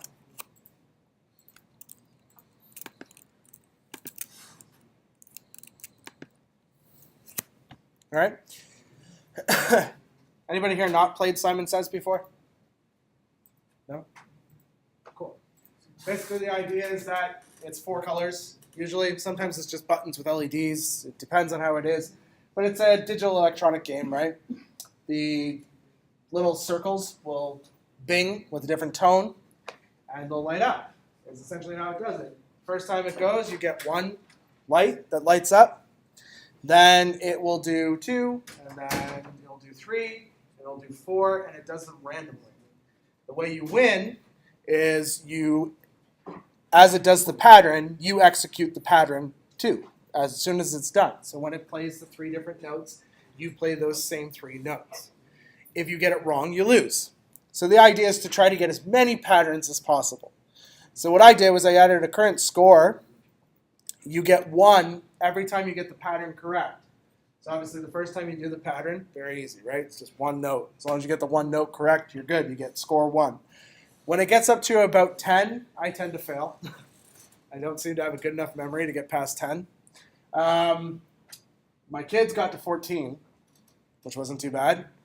You guys have young minds. I'm sure some of you will get up to around 20 or so. It'd be interesting to see how far you get. Please let me know. Anyways, we're going to build this thing, but we're not just going to build it with we could load in a MIDI library, for example, or we could load a bunch of sound waves, but that's boring. I figure we'll create our own audio using Hertz. Well, using Hertz, we'll create notes. So we're going to create a G4, which is the G key on the 4th octave, an A4, which is the A key on the 4th octave, the C and the D at the 5th octave. And those seem to be 4 beautiful notes. They just seem to work well together. It doesn't matter what pattern it goes in, it always sounds okay. So let's do that. So the first thing we're going to do is create a context. And again, we're just instantiating an object from the audio context, which is part of your JavaScript API that is built into the JavaScript browser's library set. I didn't load any extra libraries to get that. That is just there by default. If you're using Edge, your problem. Const notes equals, we're going to create the 4 notes. The 4 notes are just Hertz. The first one for the C4 is 392.0. There's 440.0, which is A4. C5 is 523.25. And D5 is 587.33. Okay. I didn't do those by trial and error. I obviously Googled it. I Googled note frequency chart. And I got this link from MTU. And it shows you the note, the Hertz, and also the wavelength as well.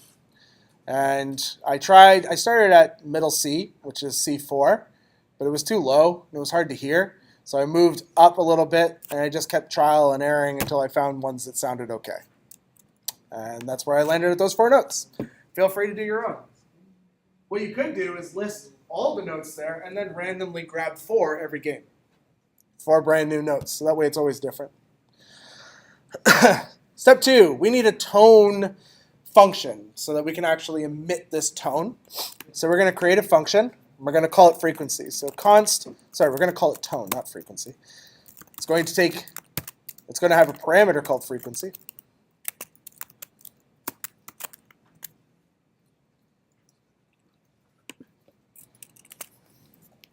We're going to create 2 variables, an oscillator and gain. Has anybody else used an oscillator in this class before?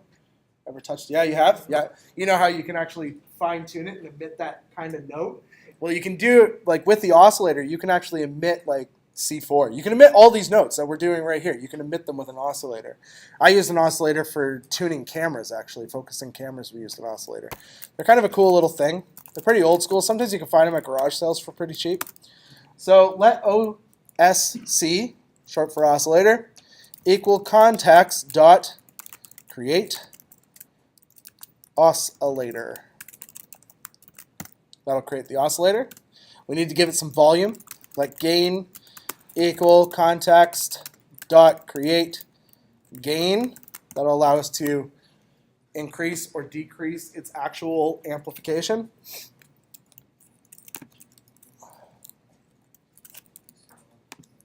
We're going to set the type and the frequency. So we're going to use a sine wave. There are a few different types. There's saw, there's triangle. There's a bunch of different types, actually. But we're going to use sine. It's a good one because it's very, it comes up and back down again, and it does it nice and smooth. Yeah, whereas saw is like like that. It's really bizarre. And then we're going to add the frequency. So OSC dot frequency, which is a property on it, dot value equals, and we're just going to make it equal to our parameter, which happens to also be called frequency. This frequency, not to confuse you, this frequency is a property that's of the oscillator. okay? It's not the same as the one that's here. This one's coming from our parameter up here.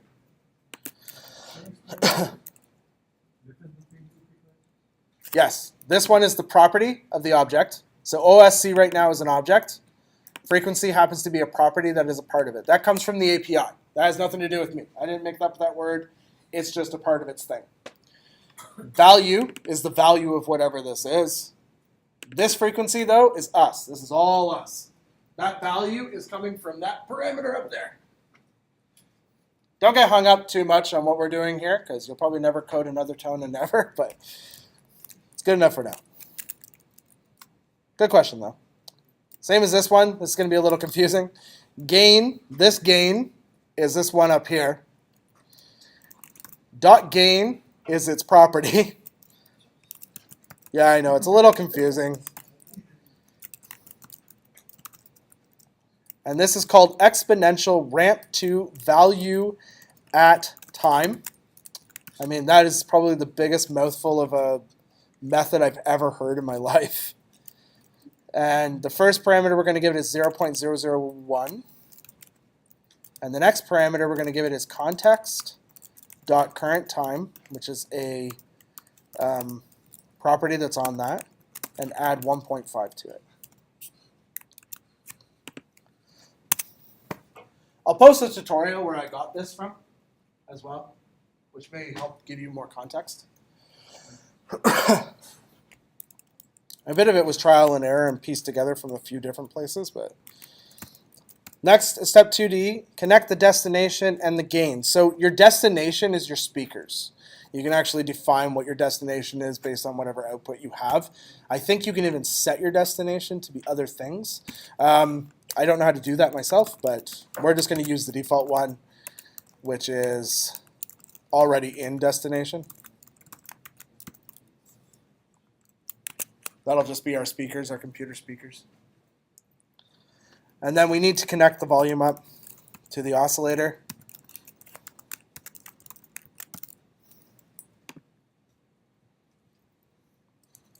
And then to actually play the note, we have to call start. OSC.start with the argument of 0. And then Chrome's going to throw an error because Chrome is releasing an update to prevent autoplay. It's not allowing autoplay to occur. So I tried this. It didn't actually work to fix the it's not an error, it's a warning. It didn't fix the warning. But we'll add it in because I know it has something to do with that. I just don't think I'm using it properly. I need to fix this piece, but whatever. Once again, this is only to facilitate us playing the tone. This won't show up on a test. I don't believe that actually gave us anything yet. Nope, because we haven't bound it to anything.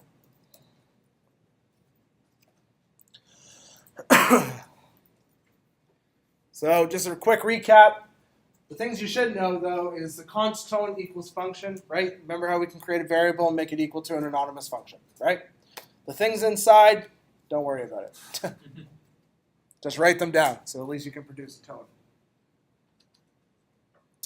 It'll make more sense when we learn object-oriented, the prototypal stuff in week 9.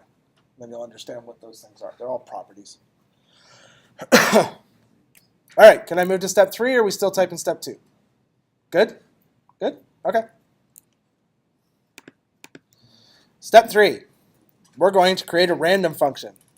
I would make sure you put this somewhere because this will help you in your assignment because you need a random function.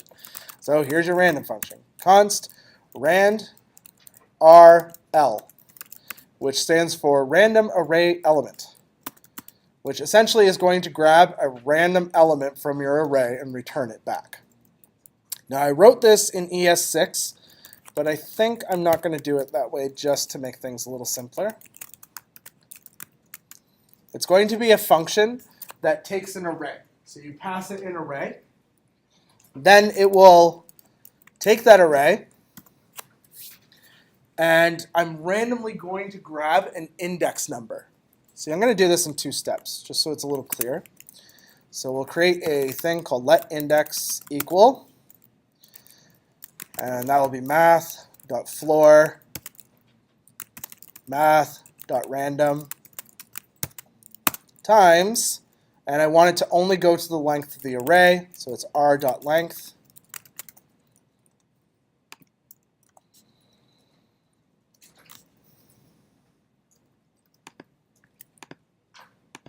And then we're going to return our index. And that will return a random array element. Now it's not returning the index number of the array, it's returning an actual element from the array. So we give it an array and it returns back one of the elements to us. That's it.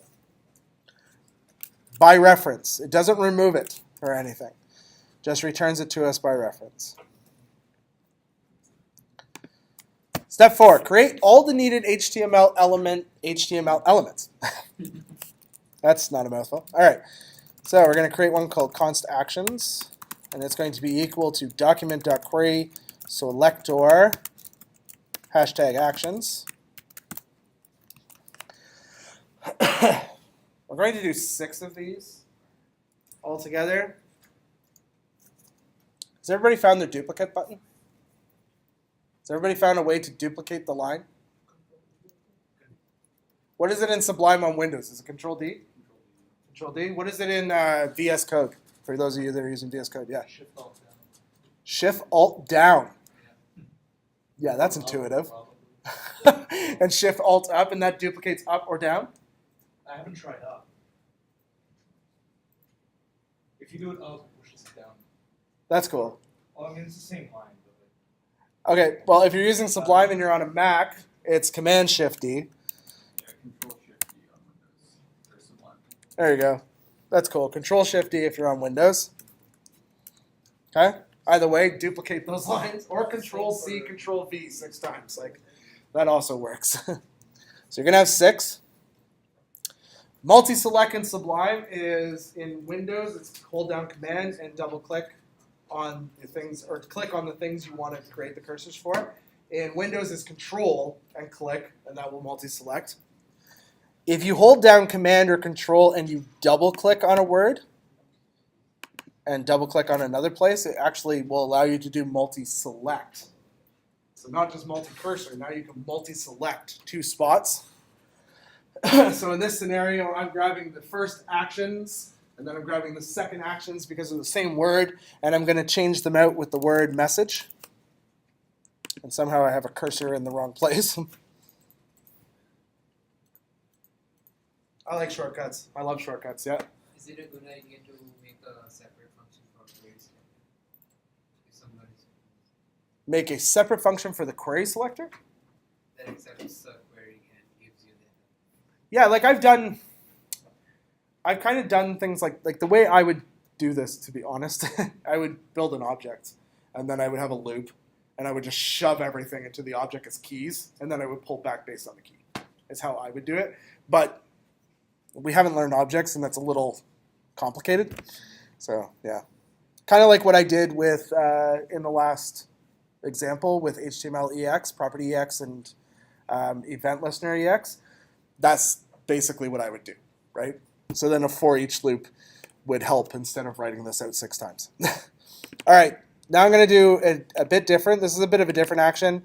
Inside Sublime on Mac, I can highlight something, and then if I want to highlight the exact same character set, so for example, actions, I can hit Command D. Command D, I believe it's Control D on Sublime, and that should auto-select the next instance of that set. I'm going to change that to scoreboard.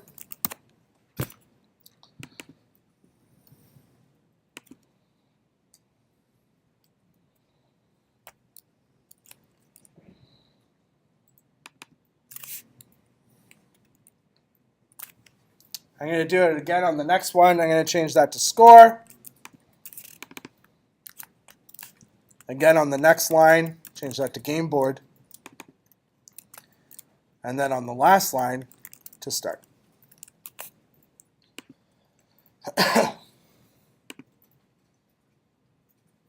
Learning those little shortcuts in your IDE will definitely help you to be a faster programmer, right? They're efficient, so then you're not getting hung up on having to click and losing time and stuff like that. Learning the little shortcuts on your keys makes things a lot quicker. All right, I want to grab all the lights, right? But I'm not going to go through and go light 1 and store it, light 2 and store it, light 3 and store it, and light 4 and store it. There's no point. I have a class on all 4 of these called light. Makes sense, right? Intuitive. So to access it with the query selector, what would be my CSS selector? Yeah, query selector all, and what's the CSS selector? Dot light, exactly. So I want to grab these, I just call dot light. If I use query selector all, the difference between it and query selector returns the first instance it finds, and that's it. Just one element, you don't get any more. Query selector all will return back what's called a node list, which looks a hell of a lot like an array. It basically is the same, has most of the same methods as an array, but it will return an array. Even if it only finds one instance, it will still return an array every single time. Okay, but it works in our advantage because I want all 4 of these, so I'm going to return it back as an array of those 4 elements. And it looks like this: const lights equals document dot query selector all, and pass it dot light as the selector. And it's going to return back every instance of dot light it can possibly find. Several of you asked me about reset in your assignments and going through the whole process of doing reset and stuff, and a lot of you have come up with a very intuitive solution of, hey, can't we just call window.header and return back, or window.location actually it would be, and return back or refresh the window? Yeah, that definitely solves the problem. It's kind of a cheap method to do it, but it definitely solves the problem, and I wouldn't deduct marks for it. But the better way is to actually return back to your original state. So when we set things that are going to be initialized at the beginning of our game, like these 2 variables, let pattern state equal empty array, and let player pattern equal an empty array. When we create our reset function, we want to return these back to empty arrays. We're going to put things inside them, but the second somebody clicks reset, we're going to empty them out, right? Just return them back to their original values.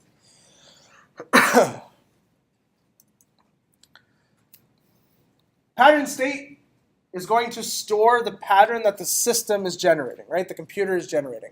Every single time we complete a pattern, it's going to add one more random light to the pattern, and then it's going to play it. Next time we complete it, again, one more random light. So after 10 iterations, we will have 10 lights, right, in this random pattern.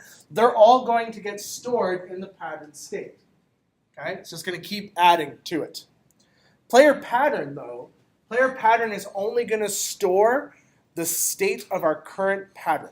Okay, so when pattern state has played and it's our turn, as we click each one of these elements, they're going to be added to player pattern.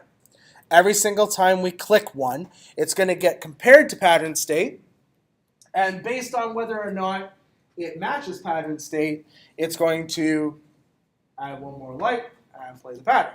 Or it's going to tell us game over, or it's going to wait for us to finish. Basically 3 possible options. Once that occurs and pattern state matches player pattern or it's game over, it clears player pattern and sets it ready for the next time. And we just keep doing that over and over again. We're going to actually create we're going to bind some notes to our lights. So we're going to create a for loop. We're just going to iterate. You could technically get away with a for of loop if you wanted here. That would totally work. And I'm going to use a standard number-based loop.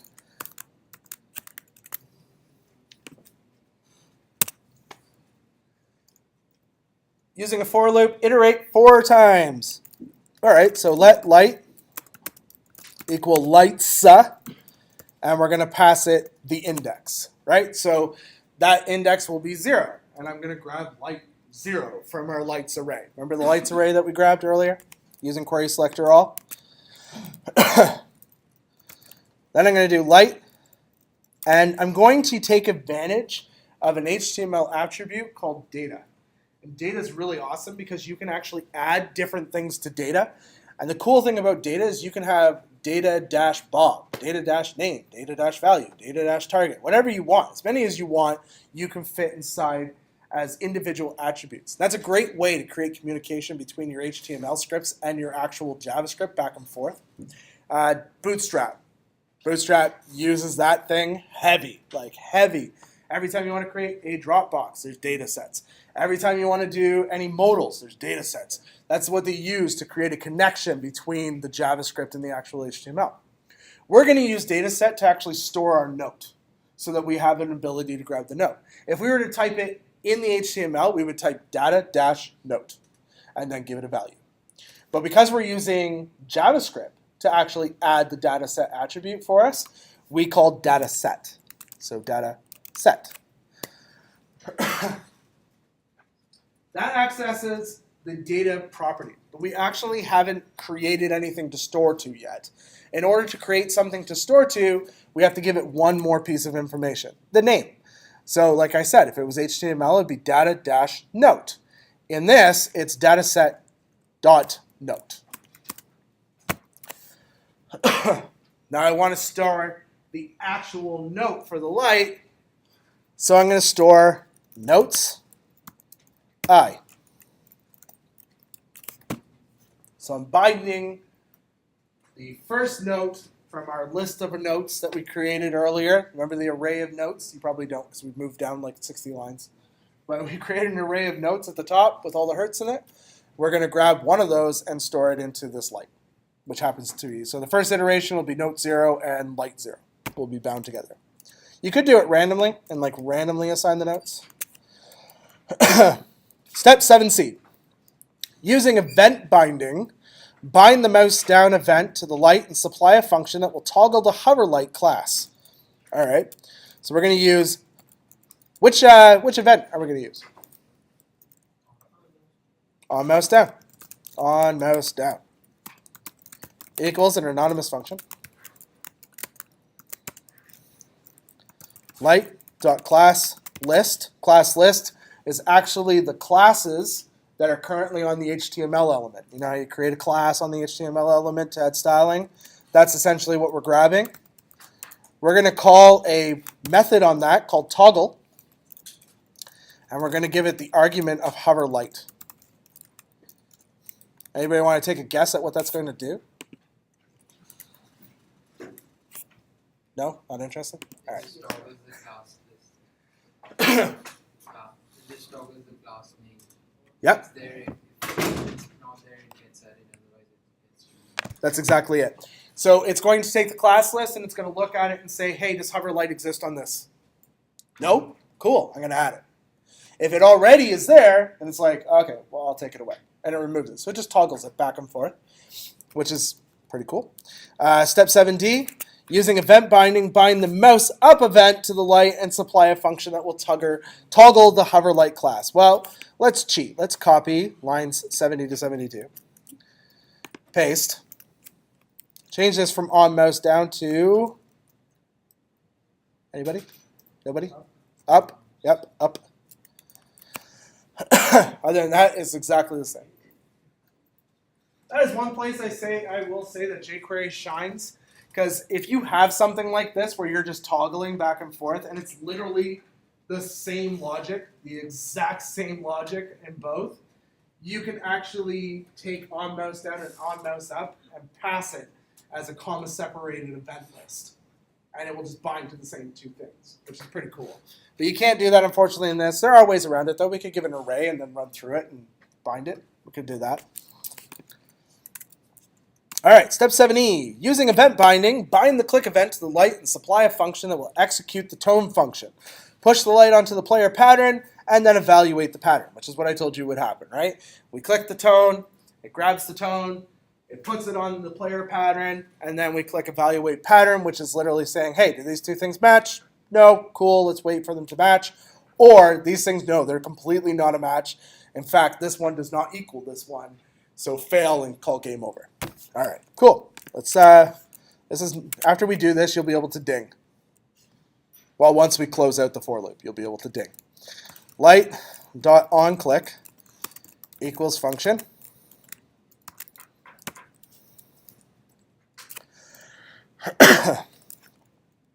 All right. First, we want to play the tone. So we call our function, right? Tone function. And we're going to pass it light.dataset.note, which will pass the hertz to it.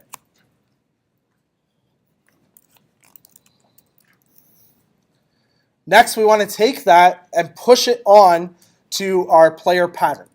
So we're going to say player pattern dot push, right? Remember, that's how we add things to the array. Light.dataset.note. So now it's pushed onto the pattern. After we're done, we're going to call evaluate pattern.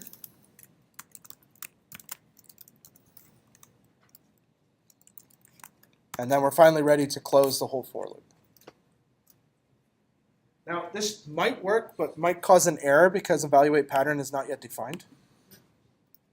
Oh, no, it works. It's probably throwing errors in the console. But you should have dinging, hopefully. If you don't, and you're using Edge, close Edge, open a real browser, and try it.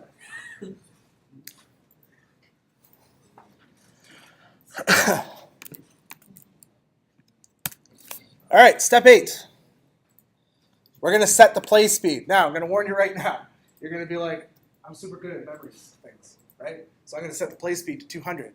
And then you're going to immediately regret it because it's so fast that it plays the tone over the tone over the tone, and you wind up with this echoey thing. And unless you're paying close attention to the lights, you're going to get the pattern wrong. I mean, it's better than 1. It is. Don't play it at 1. I would recommend play speed at 800. That's a very nice playable speed. It's slow enough. And then if you want to increase it to something more difficult, I wouldn't go much less than 400.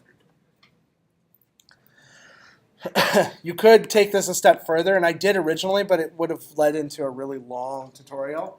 You could take it a step further and create it that every time you get the pattern correct, it increases the speed a little bit. All right, step 9, create a function to play the pattern. Okay, so function play pattern. Make sure you don't accidentally call that player pattern, because I know your code hinter is likely going to want to do that for you.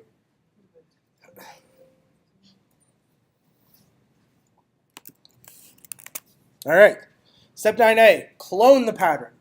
Now the reason why we're cloning it is because I want to pop off each note and play it, and then go to the next note and play it, but that's the destructive process, right? When I splice or shift or pop from an array, it damages the original array because it mutates it. It's called a destructive operation. I don't want to destroy my original pattern because I want to keep track of it, right? So what I'm going to do is I'm going to clone that pattern into a throwaway array that I'm going to just do whatever I want with. So I'm going to call it let cloned pattern equal pattern state, where we're storing our actual stuff, dot slice. Slice is not destructive, which is cool. And if you pass it as 0, it will actually clone the whole array and return it back. So now I've cloned this entire array and stored it inside clone pattern. Now I can destroy away.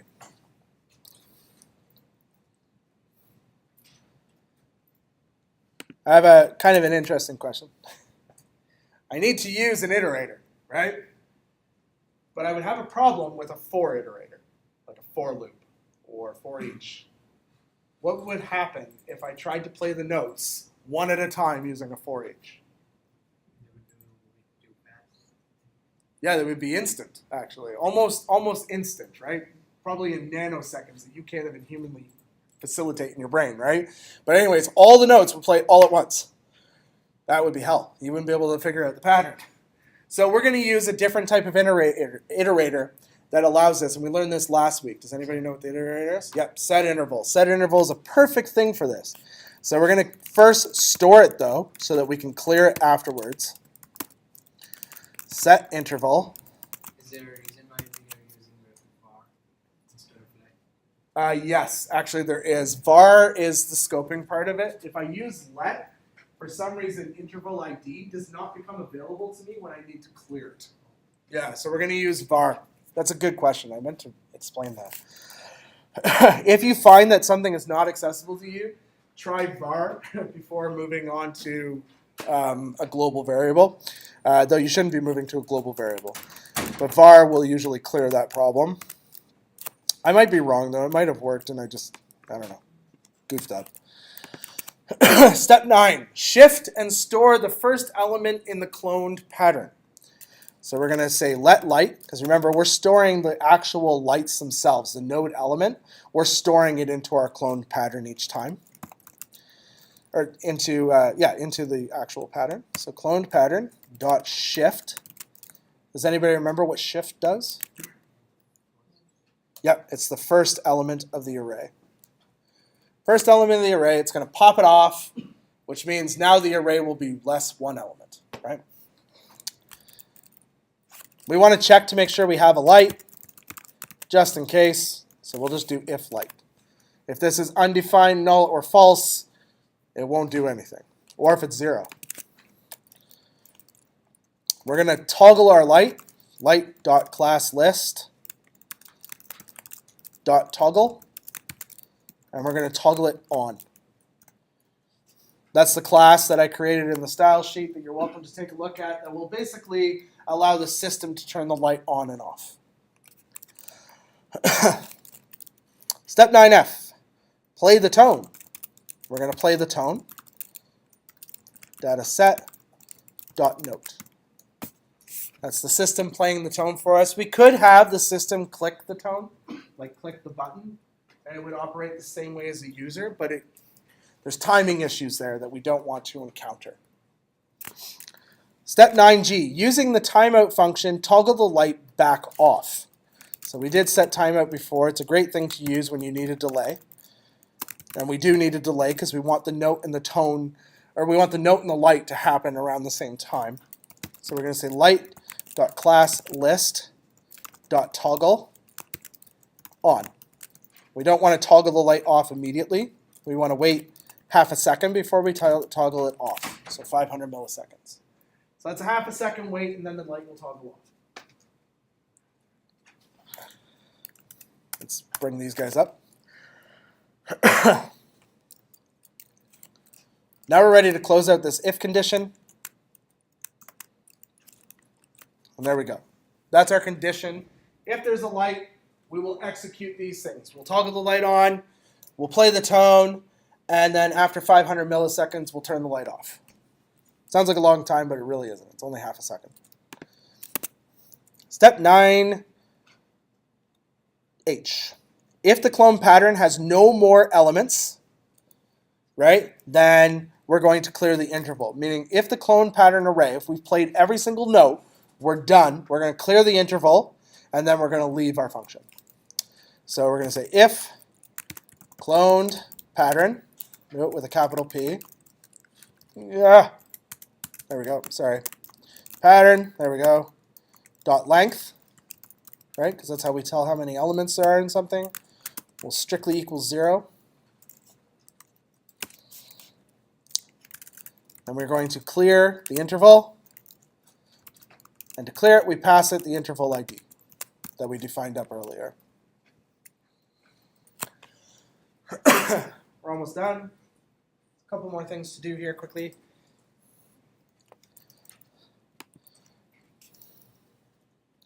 We want to, okay, so we've closed out the function. The next step is to close out the actual interval itself. I'm going to bring this up because it's actually here where we want to do it. I'm going to tab that in a bit. Back one here. So it's like so. Comma. And what is our delay? Not just an arbitrary number. Play speed. There you go. Play speed. Right? That's the part you want to modify in order to increase the play speed, because the delay is how much time in between each note gets played. Right? You do 1,000, then it'll be 1 second between each note.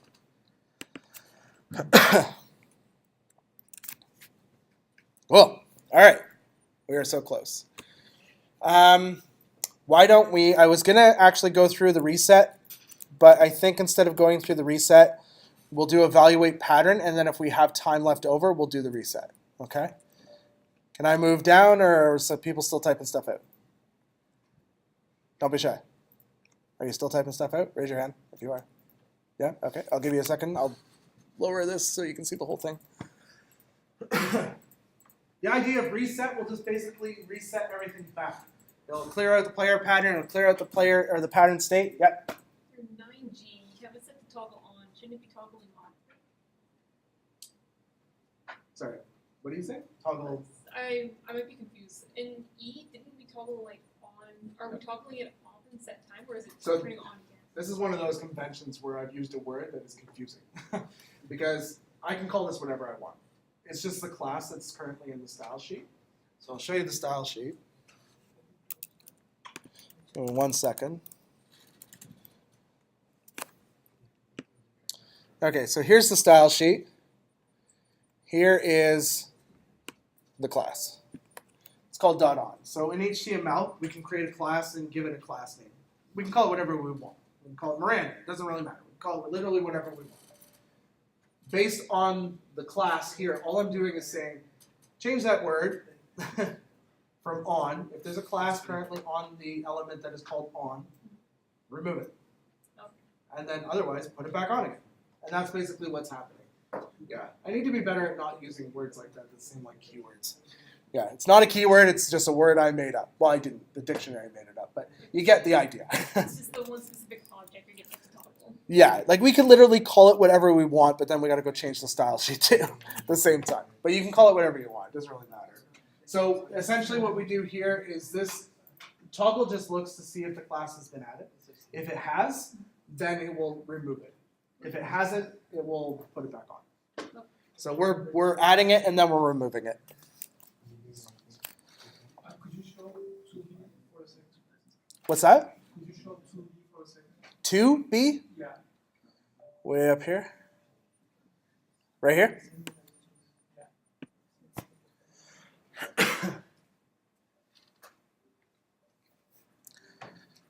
Incidentally, this is all on GitHub as well. The whole completed example. All the examples are on GitHub. There's some that we haven't gotten to, like the word phrase one. Guess the word. It's sitting up there too, but we never got to it. You're always welcome to go take a look at it. No worries. All right. Let's move on to, we're going to pass all of step 10 and move to step 11. Step 11 is the evaluate pattern. Can do this in two different ways. We'll just keep up with this. It's so common to do it this way.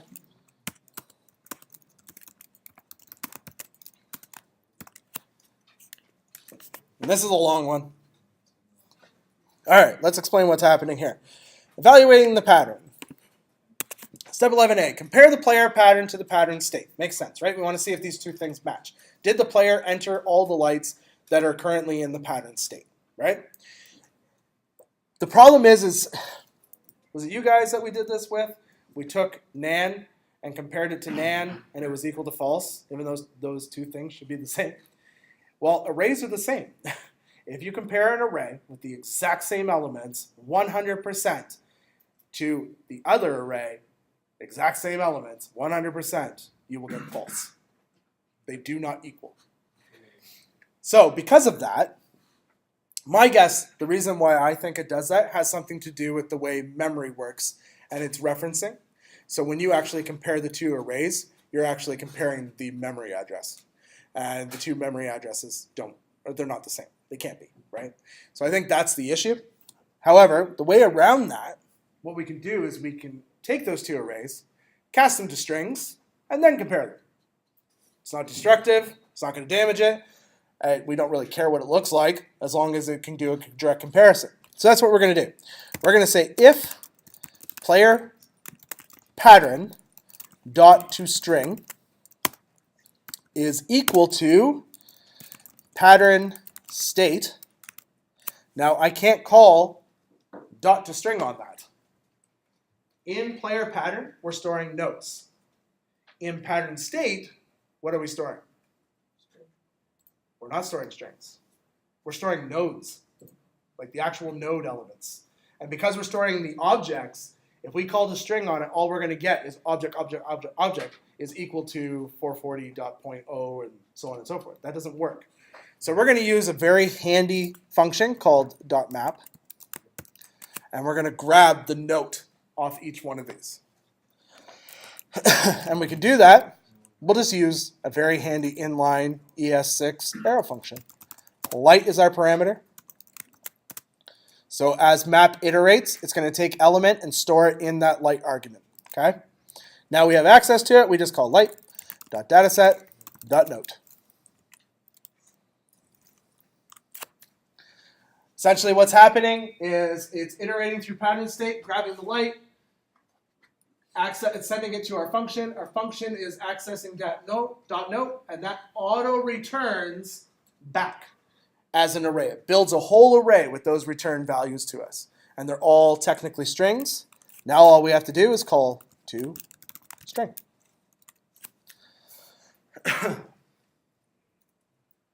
If you ever have the benefit of seeing code that I do in production and work, you'll notice I do a lot of this. I am very adamant about doing this. And the reason why I do that is because it makes it a lot easier to read when things are so close together like that. So I will do that for your benefit so it's a little quicker to see. Now, step 11b, add a new light to the pattern. So this is saying if these two things match, that means they got the pattern correct, right? They've got the pattern entirely solved. So we're going to add a new pattern, or a new light to the pattern. We're going to use our rand array element to grab the light, and we're going to pass it lights. And I'll even do that one as well, because it's a little easier to see.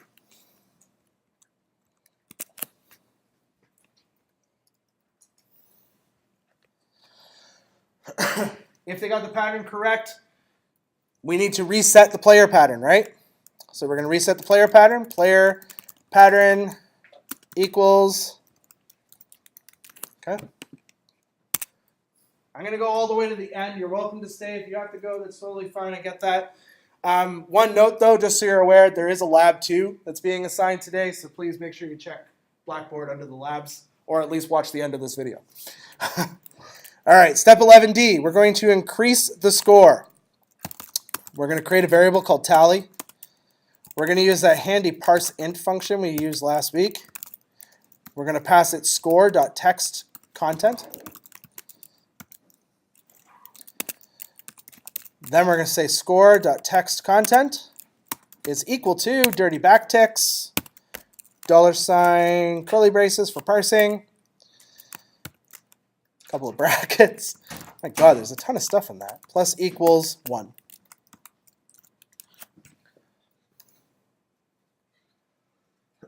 That's literally just going to take the 0 from score and add 1 to it, and then the next time we'll take 1 and add 1 to it, and just keep doing that.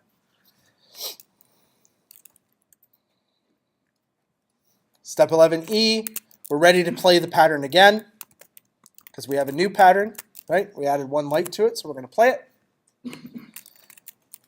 And then we want to exit our function, so we're going to return.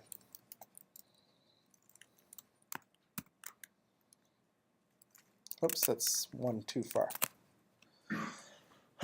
And then we're ready to exit the if with the closing curly brace.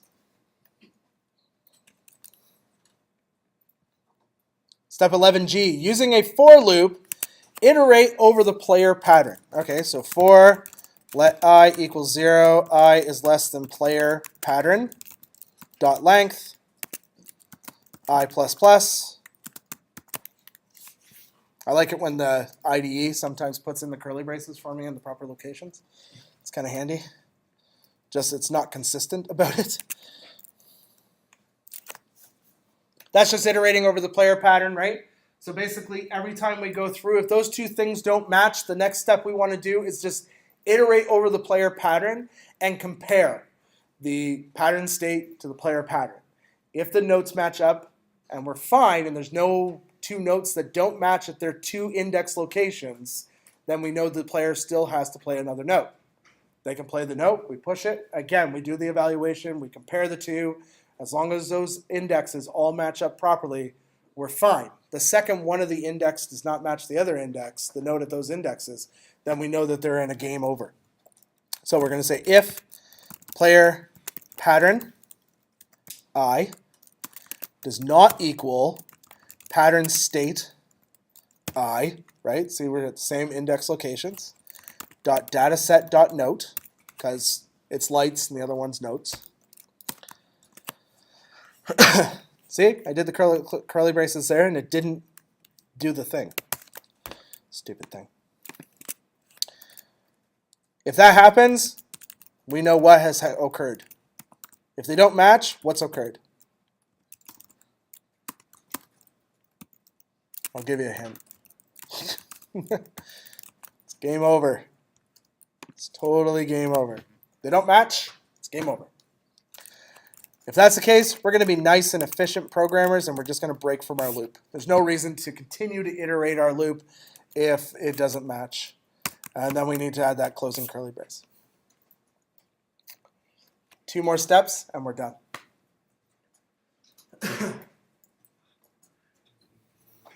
If you want to do the reset, I would recommend looking at the thing online. So your reset button won't work. That's all. So if you want to refresh the game, then just click refresh. All right. Is anybody still typing that? No? Okay, cool. Let's add the last 2 steps. I'll bring them up so we don't have to leave too much. Step 11 or step 12, when start is click, play the pattern. So start dot on click equals play pattern function, right? But not closing curly braces. Remember, function definition only.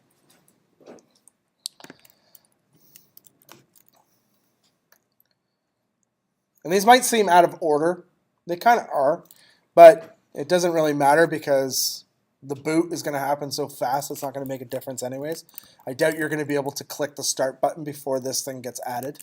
Pattern state dot push rand array element lights. That again is adding a random light to the pattern because obviously we need to start with a light in the pattern. Okay. Ideally, I don't know why, it's really bugging my OCD. This should go before that, because why would I play it before I'd added a light to it? But like I said, it's going to happen so quickly, you're not likely going to hit start before that occurs. If everything is working, you should be able to hit start. Interesting. Uncaught expected end of input on line 200. What? Oh, yes. Make sure you close the whole function. Wait, why are you still freaking out? There's probably There's one more. I think we didn't close step 9. I didn't close step 9? Okay, let's go take a look at step 9. Oh, you are completely correct. We did not close that. Yes, we definitely need to close the play pattern function. So there should be 3 there on step 9. The error message disappeared, so that's a good sign.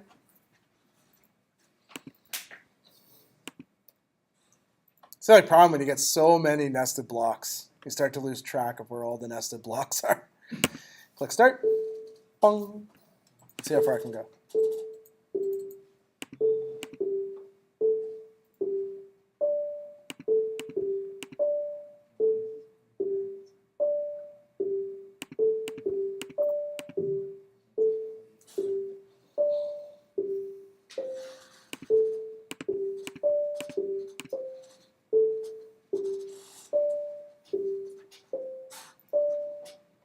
Oh, shit. All right.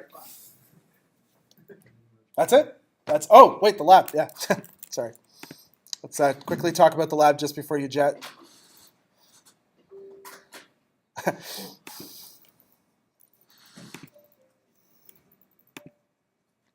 This is one of those lessons that you kind of hope the students live alone, so that you're not pissing off other people.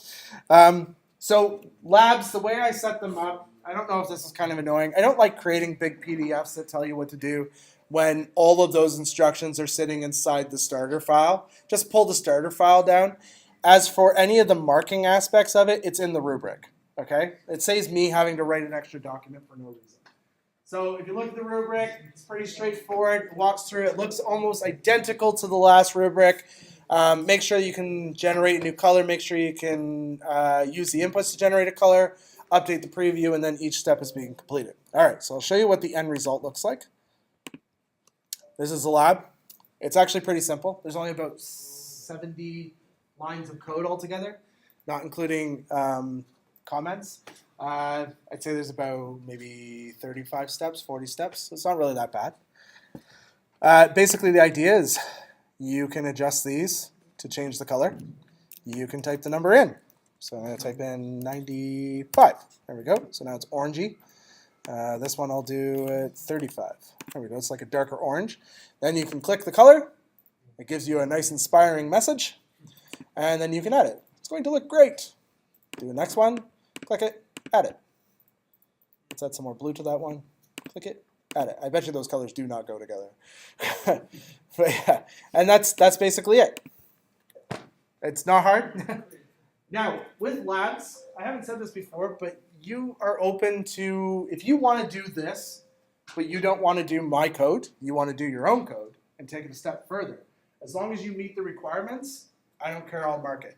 You want to do it in a framework, go for it. I don't care how you do it, I'll mark it. As long as you meet the requirements, I'll mark it. But if you step outside the box and try to do something outside the box and submit it, I will do my best to give you extra information based on what you've done, okay? Most frameworks I know, so. Anyways, that's it.